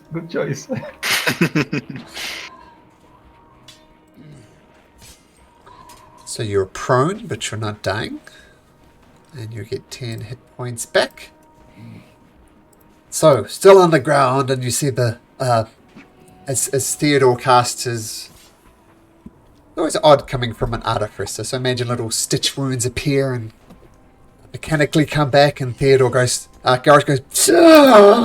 as life returns to his lung, And Sephek says, a good try, gnome. I just get to kill him twice now. Is that your turn, Theodore? I still have Snuggles. So yep. Snuggles will run over here and attack Sephek. Okay.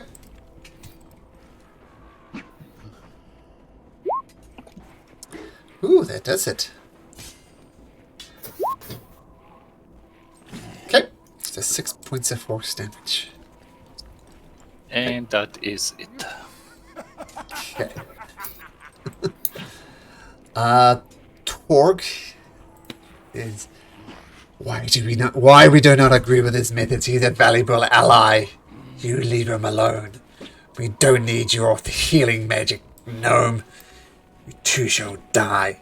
And she brings out her scimitar and she slashes across the back of Theodore. Slashes once. Misses. Theodore ducks out the way. Swings a second time. Theodore is ready for this one again and he dodges out of that one.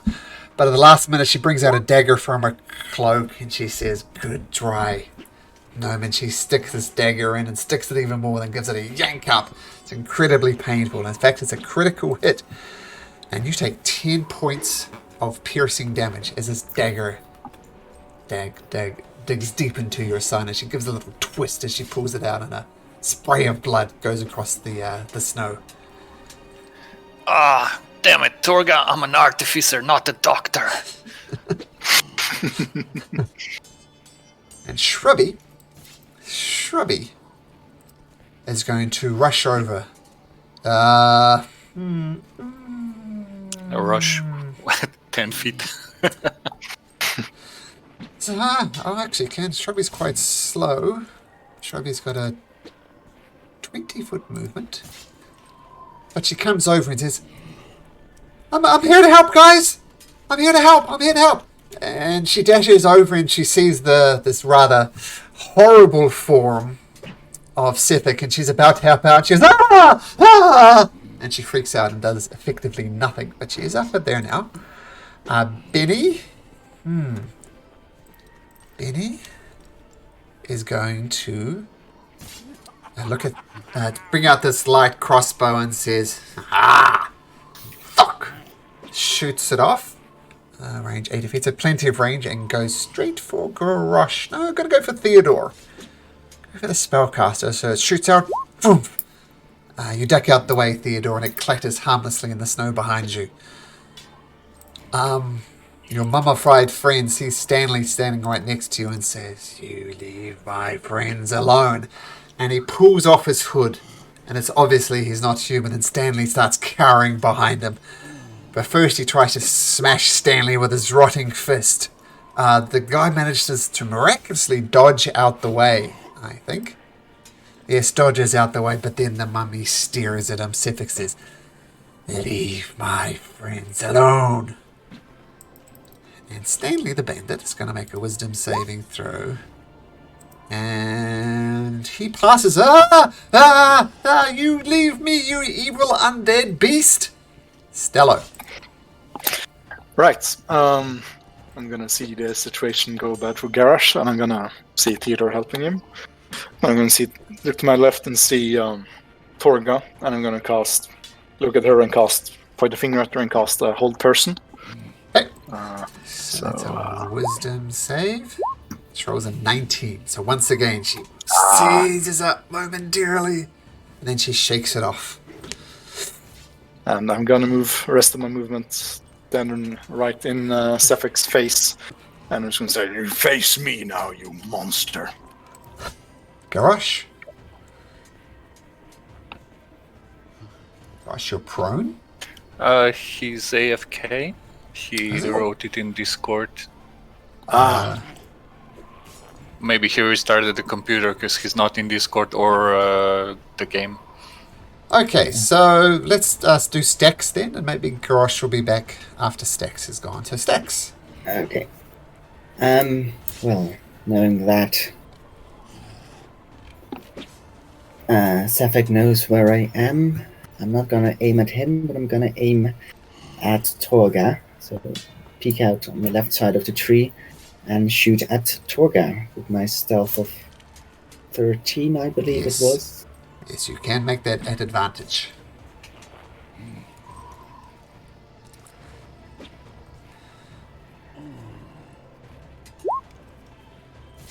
That hits and does 19 points of damage. So seemingly from nowhere, this arrow comes and docks right into Torga's chest. She rows back and she pulls the arrow out and she glares up and looks at you, Stax.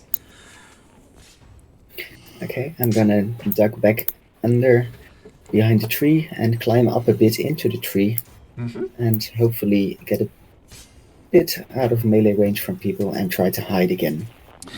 Okay, make an athletics check to get up the tree.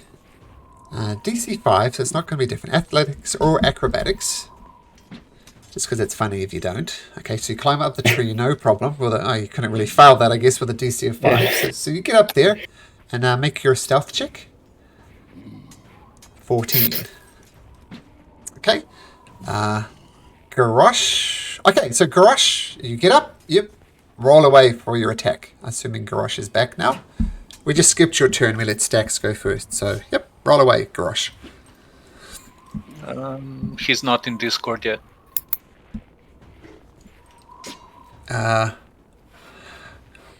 It's not in Discord. Should we take a 3-minute bathroom break while we Sure. wait? Sure. Okay. Oh, he's typing into the chat in Roll20. Okay. Yeah, I could use a bathroom break anyway, if that's okay with you guys. Okay, let's do it. Okay, sure. Back in a minute. Yeah. Me as well.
So are Welcome. we.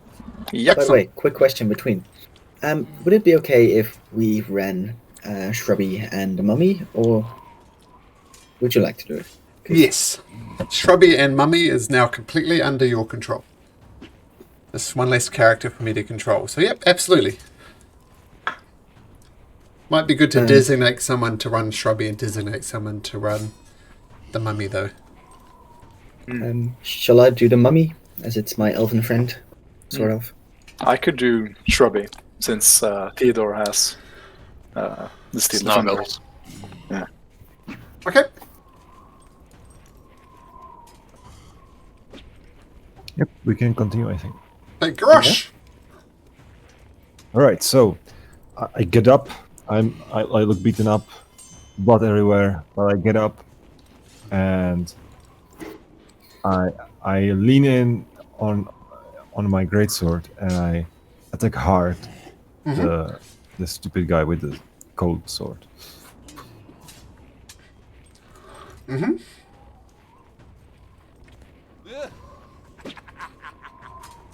And I'll also use second wind later to regain some hit points. Okay. Swing away.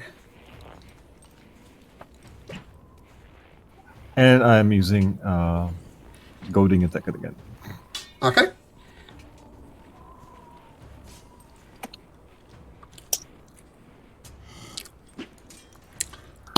So that was with your Great Weapon Master. For a 6, Nothing. that will miss.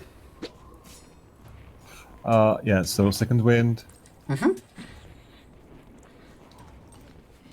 And that's my turn. Okay.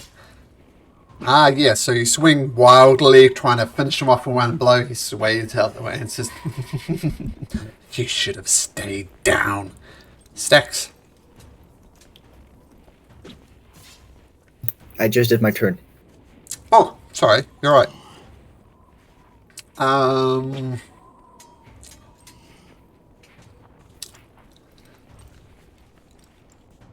Sephek Kaltro. He bamps out of the way. Doesn't want to be surrounded by all these people.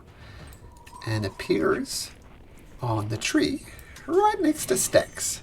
Turns out Torg couldn't see you. You rolled a 14, right, for your stealth? Yeah. Yep. Not good enough for this guy, unfortunately. He says, you should be... Oh, goading attack, wait. Oh, no, you missed. So when you miss... It should be off by now because it's like his second turn. For one turn. Right? Okay, Yeah. so he can do this. So he bamps up and says,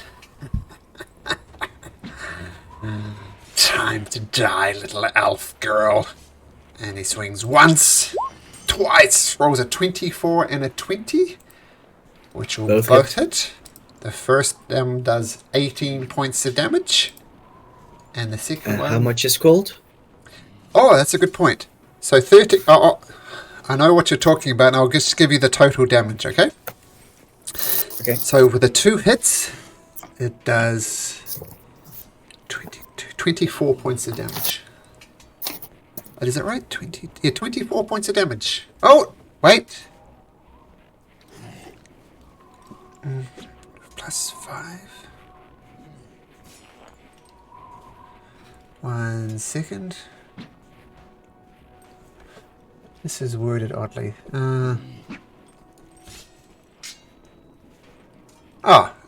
Yes, you do a total of 24 points of damage.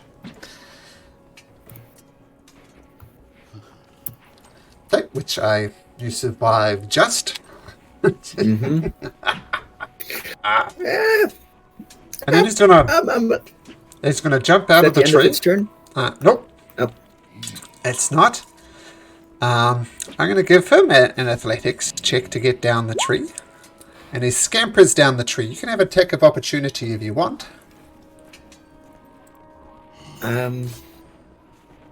Could this be a shove action, attack of opportunity?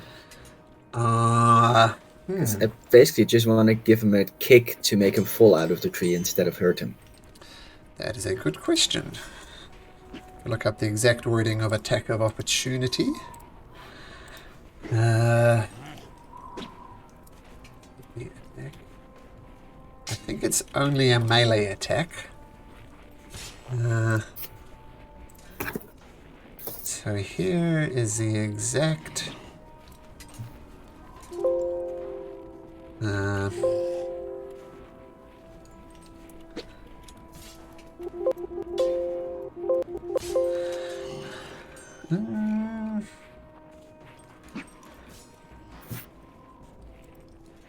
So, will you make attack on...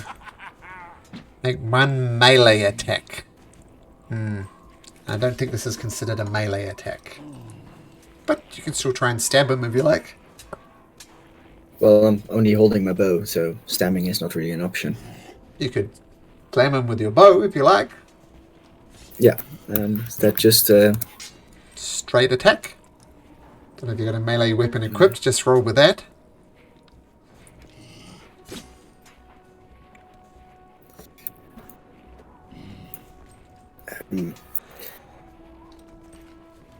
Yeah, I'm not entirely sure what type of modifier to use.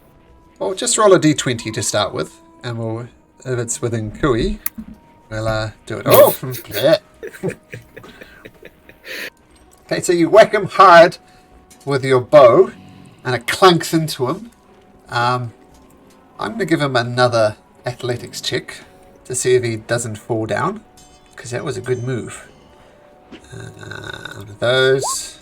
No, he's fine. So you clonk him on the way there, and he jumps down the tree, making 10 foot of movement, which will put him there. Now 1, 2, 3, 4. He bamps over to there.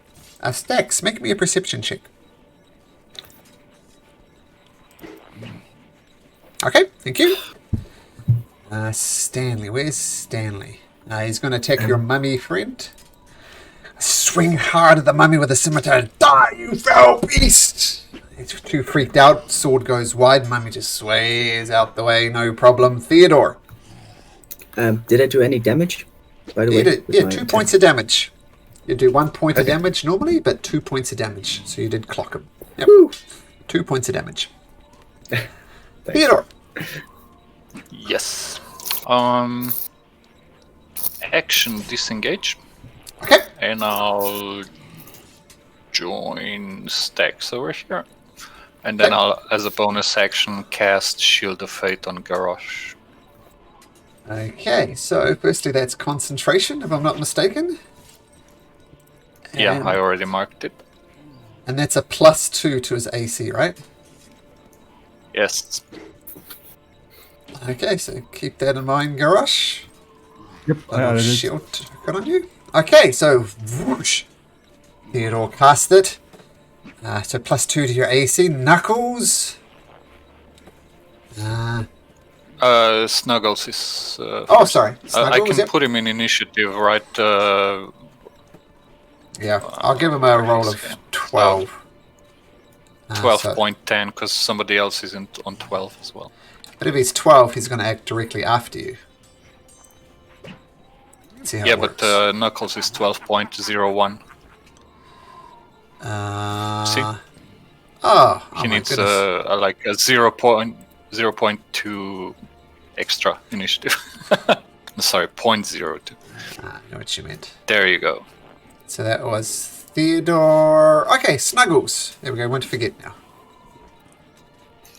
Snuggles will... Oh, no, he won't move. Well, yes, he can move over here without taking attacks opportunity, and he'll attack this guy with his render. Okay. Stab! Rend. And he rends away, starts tearing bits of flesh off this guy, and screams in pain. As Snuggles does.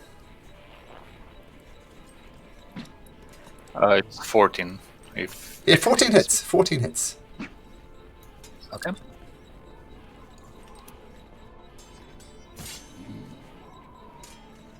Go, Snuggles, go. Oh, I have to roll damage. Sorry. That's right, that's what I was waiting for.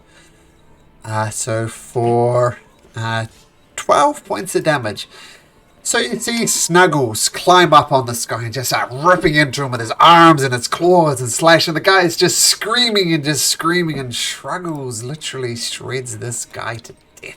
One kill for Snuggles. Just a second.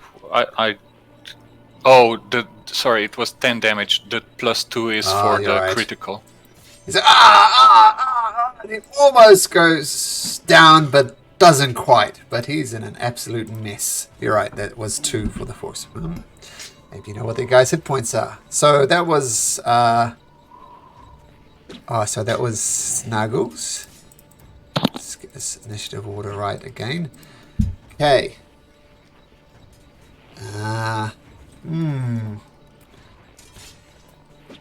This guy, literally seeing this creature shred his friend to shreds, I was like, get back, foul automation, and slashes across, and rolling a 13.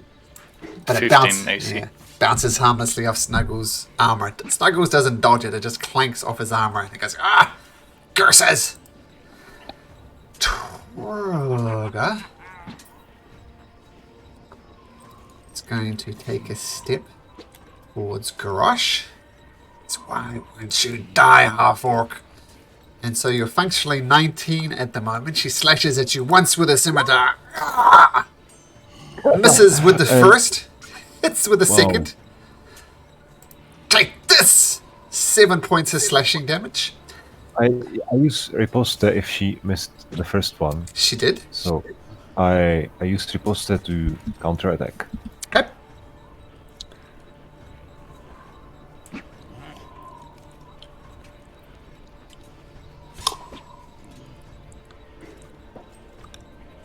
Your mighty greatsword. Ooh, so that's 13. Yes. Wow, nice. It slams into her. He's off. Well done, half-orc. She tries to find that sweet spot right under your ribcage again with a dagger. And she hits it. Not a critical this time, but still an additional 4 points of damage. As the blood continues to pour out of Garrosh, there's an ungodly amount of blood coming out of Garrosh. And then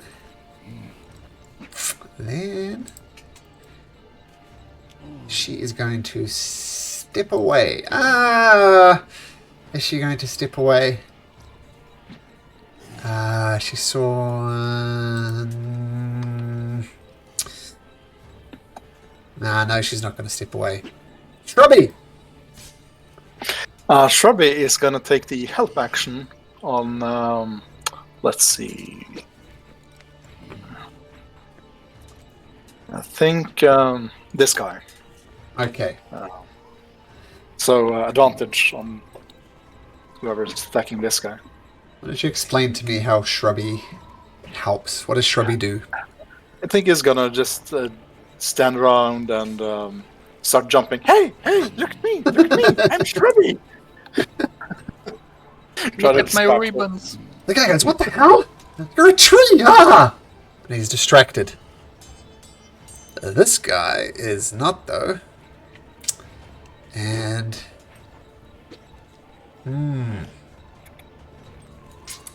he is going to take his crossbow out and take a shot at Theodore. So he takes out his crossbow, it's well within the 80-foot range, aims, fires, goes well wide, bumps into the tree, no damage done. The mummy friend. What does The Sanara mummy do? friend will see the person in front of him and just say, perish, as he hits it with his fist. That's it.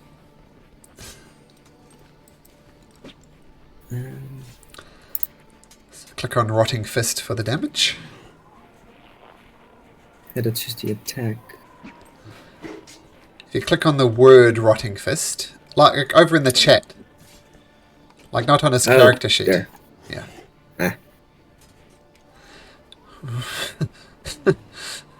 Ow! The guy goes, 21.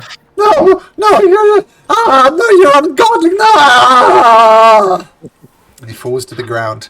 Doesn't even need to make that constitution saving throw. Well, cursed. Okay, nope. He's dead and he's rotting unholy on the ground.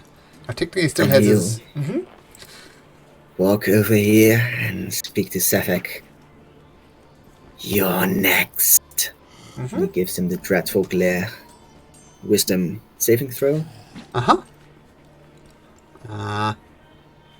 He looks straight back into Sonara's eyes and says, those tricks don't work on me. No effect. Buggers. Stello! Right. Stello is gonna move over here and take an attack of opportunity from this guy, I think. Okay. Snuggles will give him disadvantage. Okay, that's a thing that Snuggles can do, so... that causes it to miss. Actually, Nice. yeah, would cause it to miss. It was an 18, but get reduced to 10 thanks to Snuggles getting in the way, so it does no hit. Snuggles. And I'm gonna cast Healing Word on Stacks, and Okay. then Chalice Heal on Garrosh. Okay. So let's see, Healing Word on Stacks. Oh, don't forget you took your disengage action. That is an action. Oh no, I didn't take Disengage. Oh, you didn't. You didn't. That's right. Yeah. I apologize. Yep. So, yeah. And I'll use the rest of the movement to get up in Sephek's face and just rush over to him and say, I told you you were facing me, coward. Don't be it. Okay. So don't forget to get your healing stacks in Garrosh. And speaking of Garrosh, you're up. Alright, so I get 7 points of healing. Nice, thank you very much.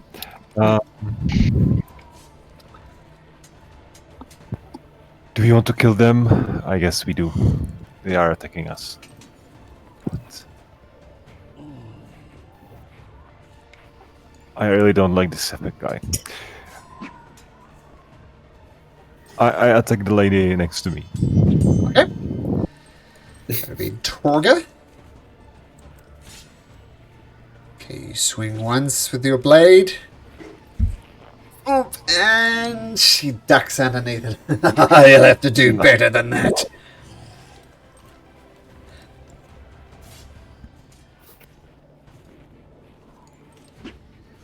Swing again. That's it. That's my turn, yeah. Oh, okay. Stacks. Yeah, this guy bamped in front of you, hit a number on you, then climbed down the tree out of range. What do you do? Did those attack reveal me to Torga? Well, you don't know, but you know she didn't attack you. Okay. Then I will shoot at Torga. From my vantage point. I'm going to have to say I have to do another stealth check because Sephek cut you up and you screamed and it was obvious where you were. So everyone knows where you are now. But feel free to make another stealth check. If I had to shout out and everyone knew where I was, I would not make another stealth check, but use my bonus action to dash afterwards and Okay. shoot at Sephek Kaltro instead, in a straight roll. Okay, straight roll. Okay. So take your shot first. Ooh, so 8 points of damage on 14. Oh, it is still stick. You're right, 14. Yep. It's a nice shot. Okay. And then I will use my full movement and dash all the way over here. Okay, since you have a plus 7 to acrobatics, you easily climb down the tree. It will take you 10 feet of movement to get down from the tree, so you might want to bring yourself back 10 feet. Thank you. Okay, now it's Sephek's turn. Before anything, Stello, can you make me a perception check, please? Yes.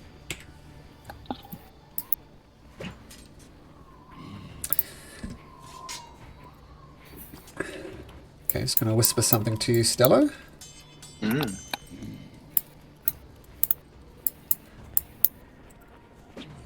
Yeah, come here.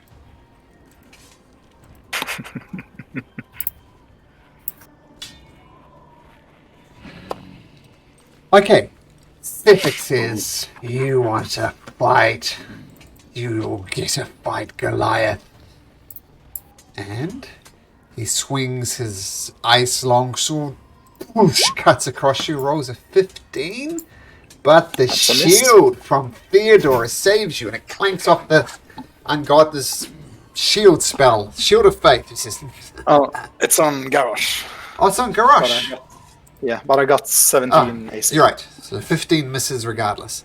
And the longsword comes back again. And this time he gets just the right angle with you, rolling exactly 17. Okay. And you I'm going to take... use my Stone's Endurance. when you take damage... okay, so roll a d12. Add your constitution.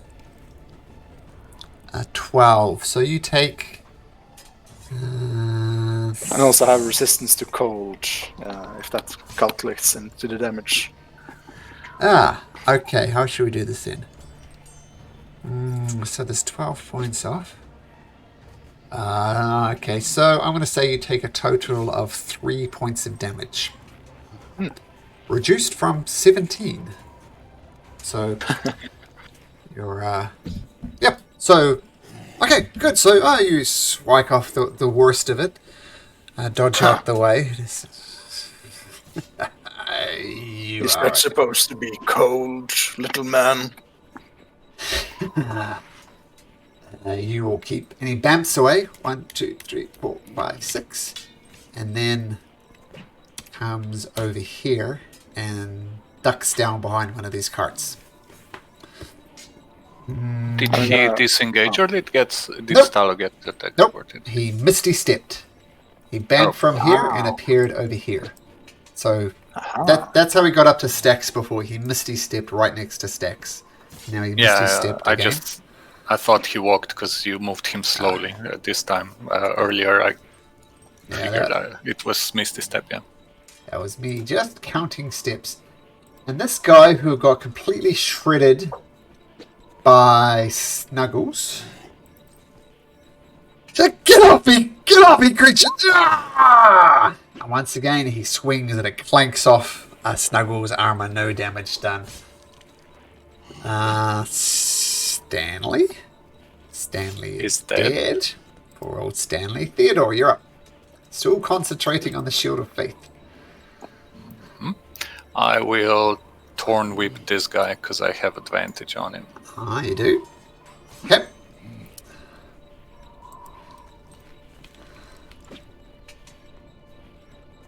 Forgot to turn on advantage. The first one misses, the second one does not. Do you pull him towards you? No. Okay, so just 1 point of piercing damage. Got it. Or actually, I will pull him towards me so he gets away from Shrubby. I'll say 5. I'll say it gets there. So Here we go. sure. And I will move Okay. because I still have my movement over here. Then it's Snuggles' turn. Mm-hmm. And he's just gonna attack this guy who's almost dead. Okay. So Nice. 4. Oh, yeah. But he had 1 hit point left, so shreds him some more, and he comes up into looking like grated cheese at the moment. Not a pleasant look, but Snuggles comes through. Can Snuggles move as well if he wants? Yeah, yep. He moves and reacts on his own. I just give him attack commands. Unless I'm unconscious, in which case he does his actions on his own. Okay. So Not unconscious. If I'm not immobilized. What is incapacitated? Got If it. Yeah. Then he acts on his own.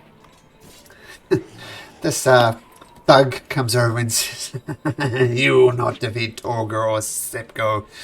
You or Sephek, you're going to be the first to die. You'll be worthy sacrifices." And slashes at Garrosh with a scimitar. Whoosh! And this time, once again, nope. Misses. going to say due to the Theodore shield, because that's cool thematically. Torga comes up. Surrounded by the mummy and by Garrosh. She's not going And to go. Snuggles. And Snuggles. It's Garrosh looking. It's time you all stay down, half-orc. And she swings her scimitar once for a 19. Which I think Disadvantage. because... Snuggles will give her disadvantage. Oh, then it's a 9. So that misses.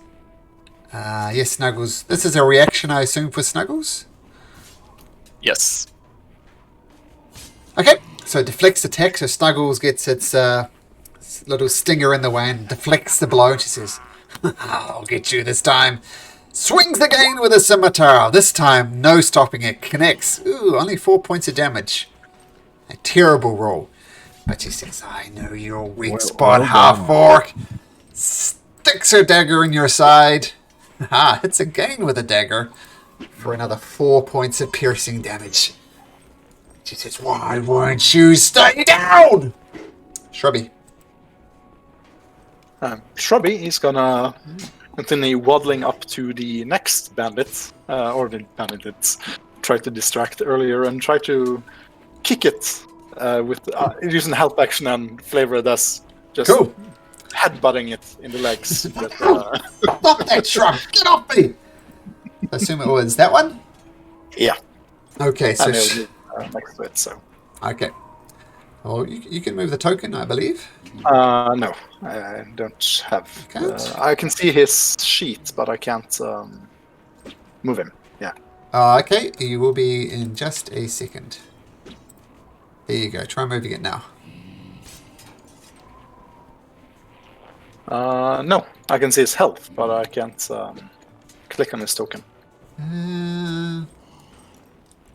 Weird. Not sure why that is. But I'll move Yeah, Shrubby. because I can.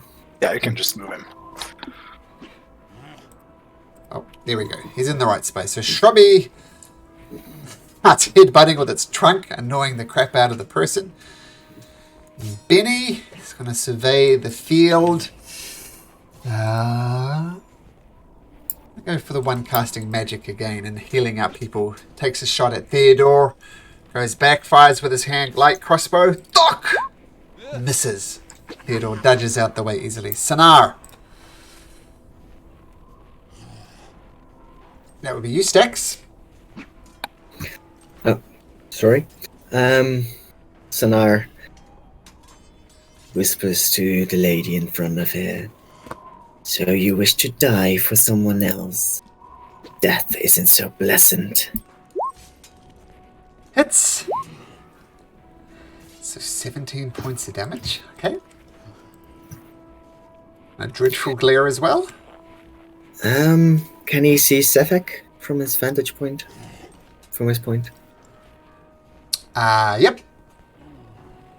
He can. Then he will keep glaring at Sephek. Sephek says, why do you keep trying? That didn't work last time. It's not going to work again. No effect. Okay. Stays there. Yep. Stello. Alright. Let me think. First off, I'm just going to shout out, he's regenerating! And point to Sephek. And for my action, I'm gonna, let's see.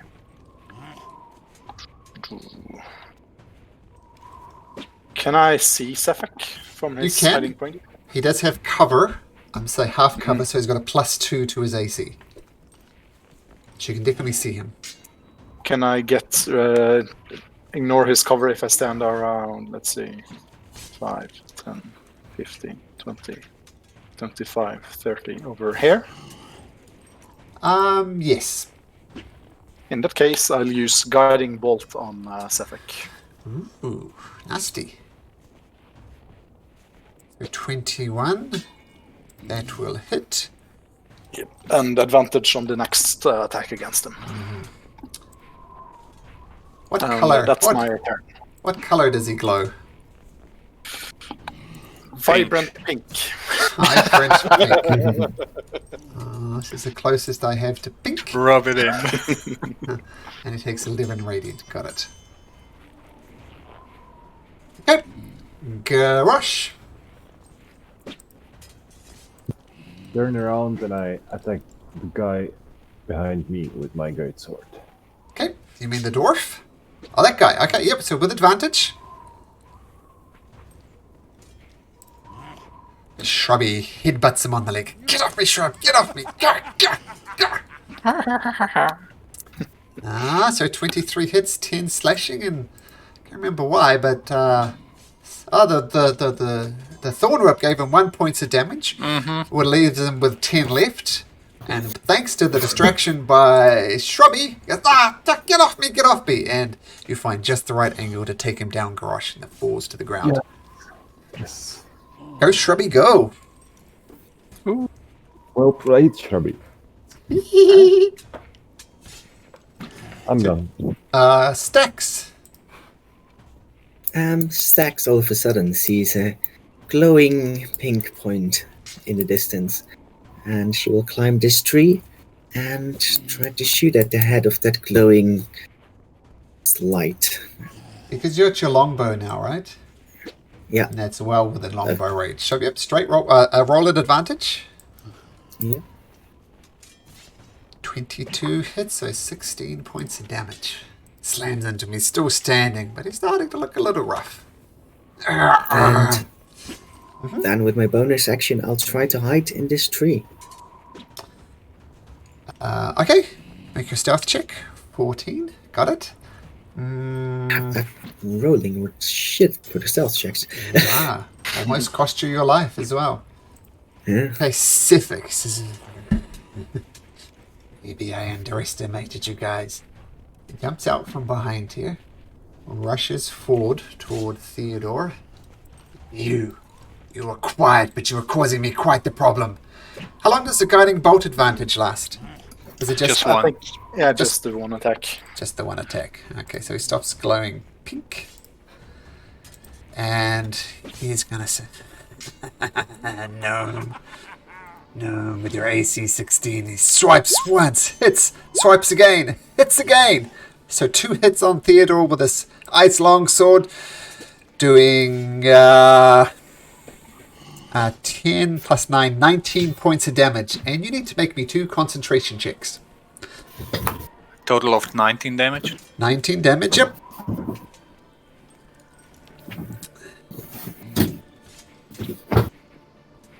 Concentration. Constitution. Your 2 constitution saving throws, both DC 10, so you make the first and you make the second. So your concentration is maintained. And then you cast Misty Step again. 1, 2, 3, 4, 5, 6. Gets right there. He is dead. Theodore. Yeah. I will move away. Hide some. Well, not literally hide, but try to blend in with the tree. And I'll cast Thorn Whip on Torga. Okay.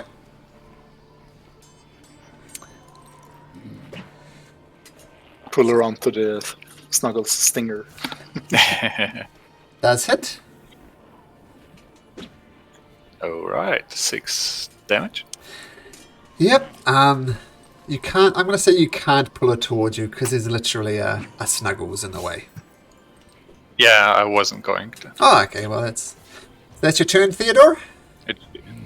It's just 6 damage. Yep, I got the 6 damage. Snuggles. Okay. I guess Snuggles will attack her too. Okay. Man, Snuggles is bringing his game today. 3 points of force damage. Okay, she's bleeding profusely. She's looking very rough, but she is still standing. And I'll just have him move over here. And that's it. And Torg screams out, Knuckles, get him! Knuckles! Knuckles! Damn it! because Knuckles is dead. But he says, this time you are going down, half-orc. Swings with a scimitar once, misses, swings again. Does Snuggles do a Snuggles thing? Yeah. How many times can Snuggles do that? Just, it's a reaction, so once per turn. Oh, once per turn, useful, but he has to be next to them? I guess Yeah. I guess that makes sense. Okay, so that one misses. Okay, so it needs to be up in there, but she knows your weak spot. Plunges in with a dagger. This time it hits, even with the shield, and does 7 points of piercing damage. Wow. It shows her maximum roll for that. Shrubby. Stack/shrubby. No, me. Shrubby is feeling heroic. So he's gonna move, let's say 5, 10, 15, up to Torga and try to rake her with his little shrubby claws. So making an attack, 15 hits. Aw. Doesn't do 0 slashing. It does 1 point of slashing damage. Ah. So Shrubby's up there. I was hoping he could get a kill. Oh, close. And actually I see that I'll just make Shrubby's roll public, so everybody can see it, because I know that was only whispered to me. That's a whisper, So never whisper rolls. Okay, just to make sure it worked, do you want to make another attack? Just to test it? Oh yeah, let's see, Shrubby. There we go. Okay, so it's public now. Great. Okay, so Shrubby does get an attack. So, damn it, somebody burn this shrub! Orga Shrubby. Benny is going to see... D4 1 to 2, it's Theodore. Lines up his crossbow. And Benny takes a shot at Theodore. Well, within the 80-foot range. Shoots. Ooh. Dodges once again. This tree is starting to get chocker full of arrows. Benny misses. Sinar. Now you will die. Oh, Okay, roll damage. So 18. And her face starts rotting and she falls to the ground. Looking if she just got attacked by a mummy. It's pretty good, but Sunner takes her down. Stello. one more thing. Mm-hmm. This one needs to make a wisdom saving throw as Oh, okay. the glare is going for it. Wisdom saving throw was a 14, which is enough. So avoids the Yeah, dreadful it's glare.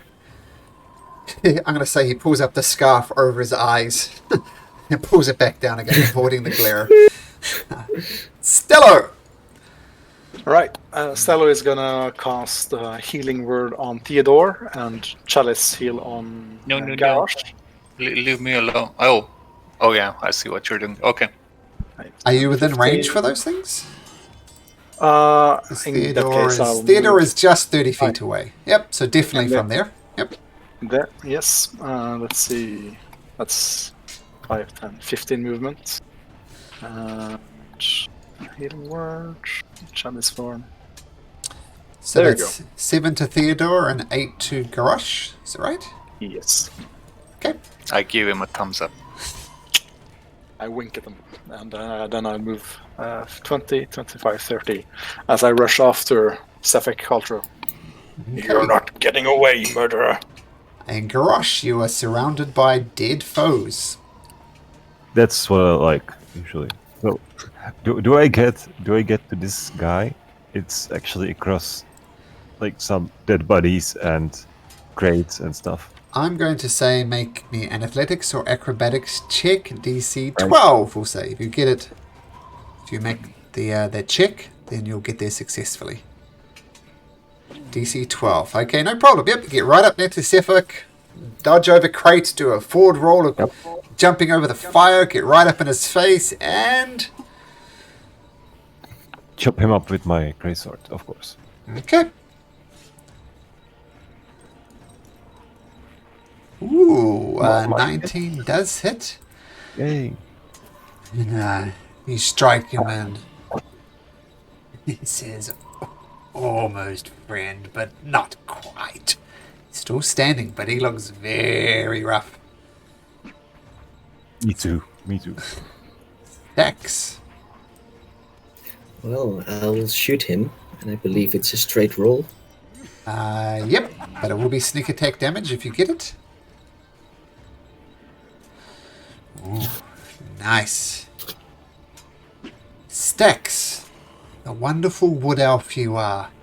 Why don't you explain to me how you call the person who murdered multiple times and wasn't even sorry about it? There's no sound. There's just the fluid motion of grabbing another arrow, pulling back, deep breath, slow breathing out, release, and the arrow appearing in his eye as he's pinned back to the cart. I love it. Okay. He starts his turn. Okay, so shoots him through the eye, and he falls to the ground. And Stax take a momentary sigh of relief, but you stare back in horror as he grabs the arrow out of his eye, plucks it up, regains his feet. Stax hiding! And he attacks Garrosh twice. Does he? Yes, he does. Once. Misses the first one. Attacks twice. Misses the second one. That's annoying. I feel like I'm doing something wrong. He rolled a 5 and... no, he rolled a 4 and a 6 on the dice. So that both misses. Awesome, Sephek. Is it all you've got there? One more trick up my sleeve. And he is going to damp away.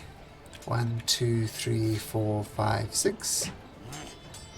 And then he's going to 1, 2, 3. Come on and duck behind this tent. Let's put him right in the tent there. Theodore.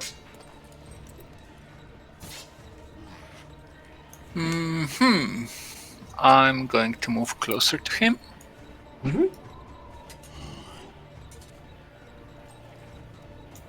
Over here. And cast Thorn Whip on him. Try to pull him out of the cover. Okay, he has a +2 to his AC. Whoosh. Doesn't even twice it. And narrowly misses Stax. Snuggles. Snuggles will run all the way to the bad guy and attack him. Okay, what's Snuggles' movement speed? Oh, 40, nice. 40. Yep. Yes. Snuggles is getting too confident. Snuggles misses as well. Shrubby. Snuggles just there to be an obstacle between the bad guy and me. Shrubby is going to take the dash cunning action. 30. He's got a 20 35, foot. He's got a 20 foot 50. base movement speed.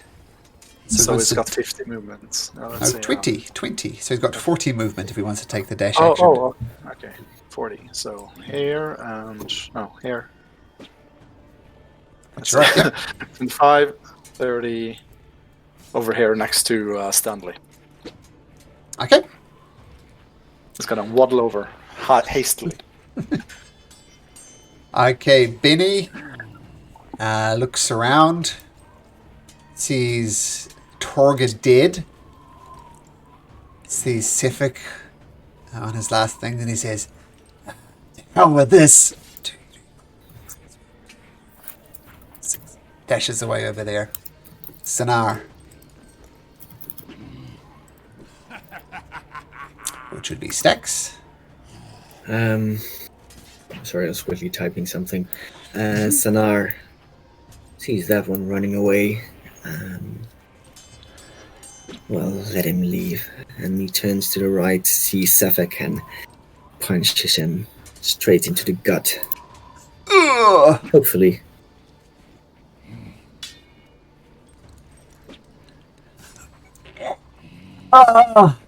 And he falls to the ground again, not moving. Stello. I'm gonna shout again. He's regenerating. Try to tie him up. Did he make a Constitution save? Because he can't regain hit points if he fails, right? He does not fail. Oh. Ooh. It's a nice idea, though, but he rolled a 16 for his Constitution check, so nope. And move over here and action dash. So Uh-huh. I think I would get over here. Mm-hmm. Could I just lay my weight just on top of him, just plop down on him, try to restrain him? Yeah. And that might be an action, but I've used that for my dash. I'm not sure if you'd allow Oh, that. you can just flop down on him, that's fine. So we'll just say he's right underneath the rather large form of Stello, Garrosh.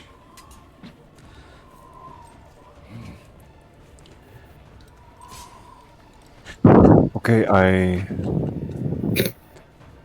run up to them, Uh-huh. and I'm trying to take his cold sword away from him. Kick it out Okay. from him. Okay, the sword clatters away over here.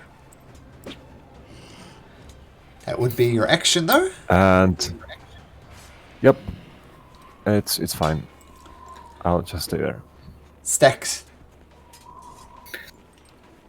Stax will shout out, drag him into the fire. Perhaps it will truly destroy his body. And then he will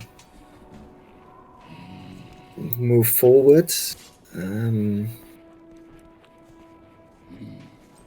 How far away is it? Okay, should be able to reach it with a dash. With his bonus action, pull out a dagger and prepare to attack the moment he recovers. If he sees movement in his body, he will just stab him in the throat again. Okay. So, what Sephek does, let me just check something.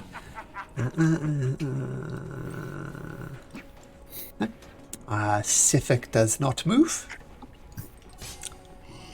He's completely unmoving. Theodore. I'm just gonna move and ready a Torn Whip if he does move, and that's it. Snuggles. Same thing, ready in action? No, he won't ready an action, because he needs to use his reaction to use it, and I'm saving that for disadvantage. Shrubby? Guess he would go next to Sephek and use our help action, try to help us move him if it's possible. He was already next to Stanley, I just couldn't move him there. So, yeah. Alright. So with that, nobody is actively attaching you. Sephek is not moving. Benny, he's ran away. You've lost sight of him. You could track him if you like, but he's left. And Sephek Kaltro, the serial killer of the 10 towns, is defeated. I believe Sana was... Yeah, Sana would probably start dragging the corpse over to the fire. Okay. As that was my suggestion, I believe he would follow it. Okay, with that, the body of Sephek Kaltro slowly burns, and you think now he is down for good.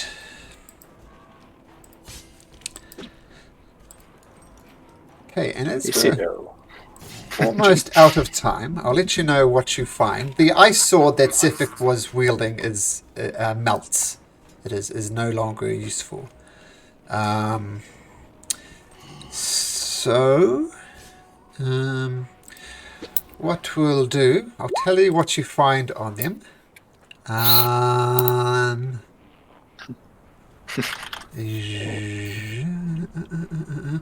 So with inside the stroll box, you find this.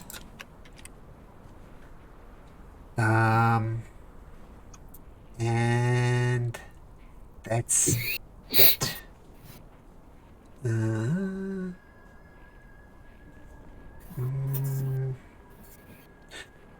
Okay, you also find, and yes, you can take a pearl. Yep, and there's lots of other random equipment here. Let me know what you like. There'll only be things in the player's handbook, but you might be able to find some useful stuff here.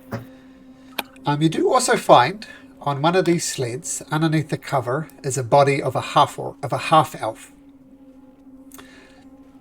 What that means, you don't know, but there's a body of a half elf on one of these carts. Do we recognize it? No. Got no idea who it is. And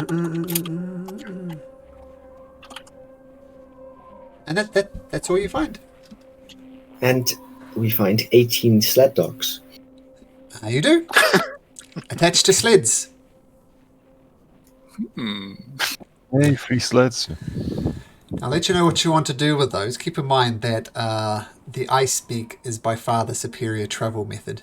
The sled dogs are much more cumbersome to take care of. And you can take them and use them as to drag yourself around if you like, but they're not as nearly convenient as the ice beaks. The ice beaks is the premier travel around here. Could sell them to people Hey, in. Yep. Yeah, you get some good money for a bunch of well-trained sled dogs. Well, But with that, our time is up. But thanks again, guys. I really enjoy playing with these guys. It's always a lot of fun with you guys.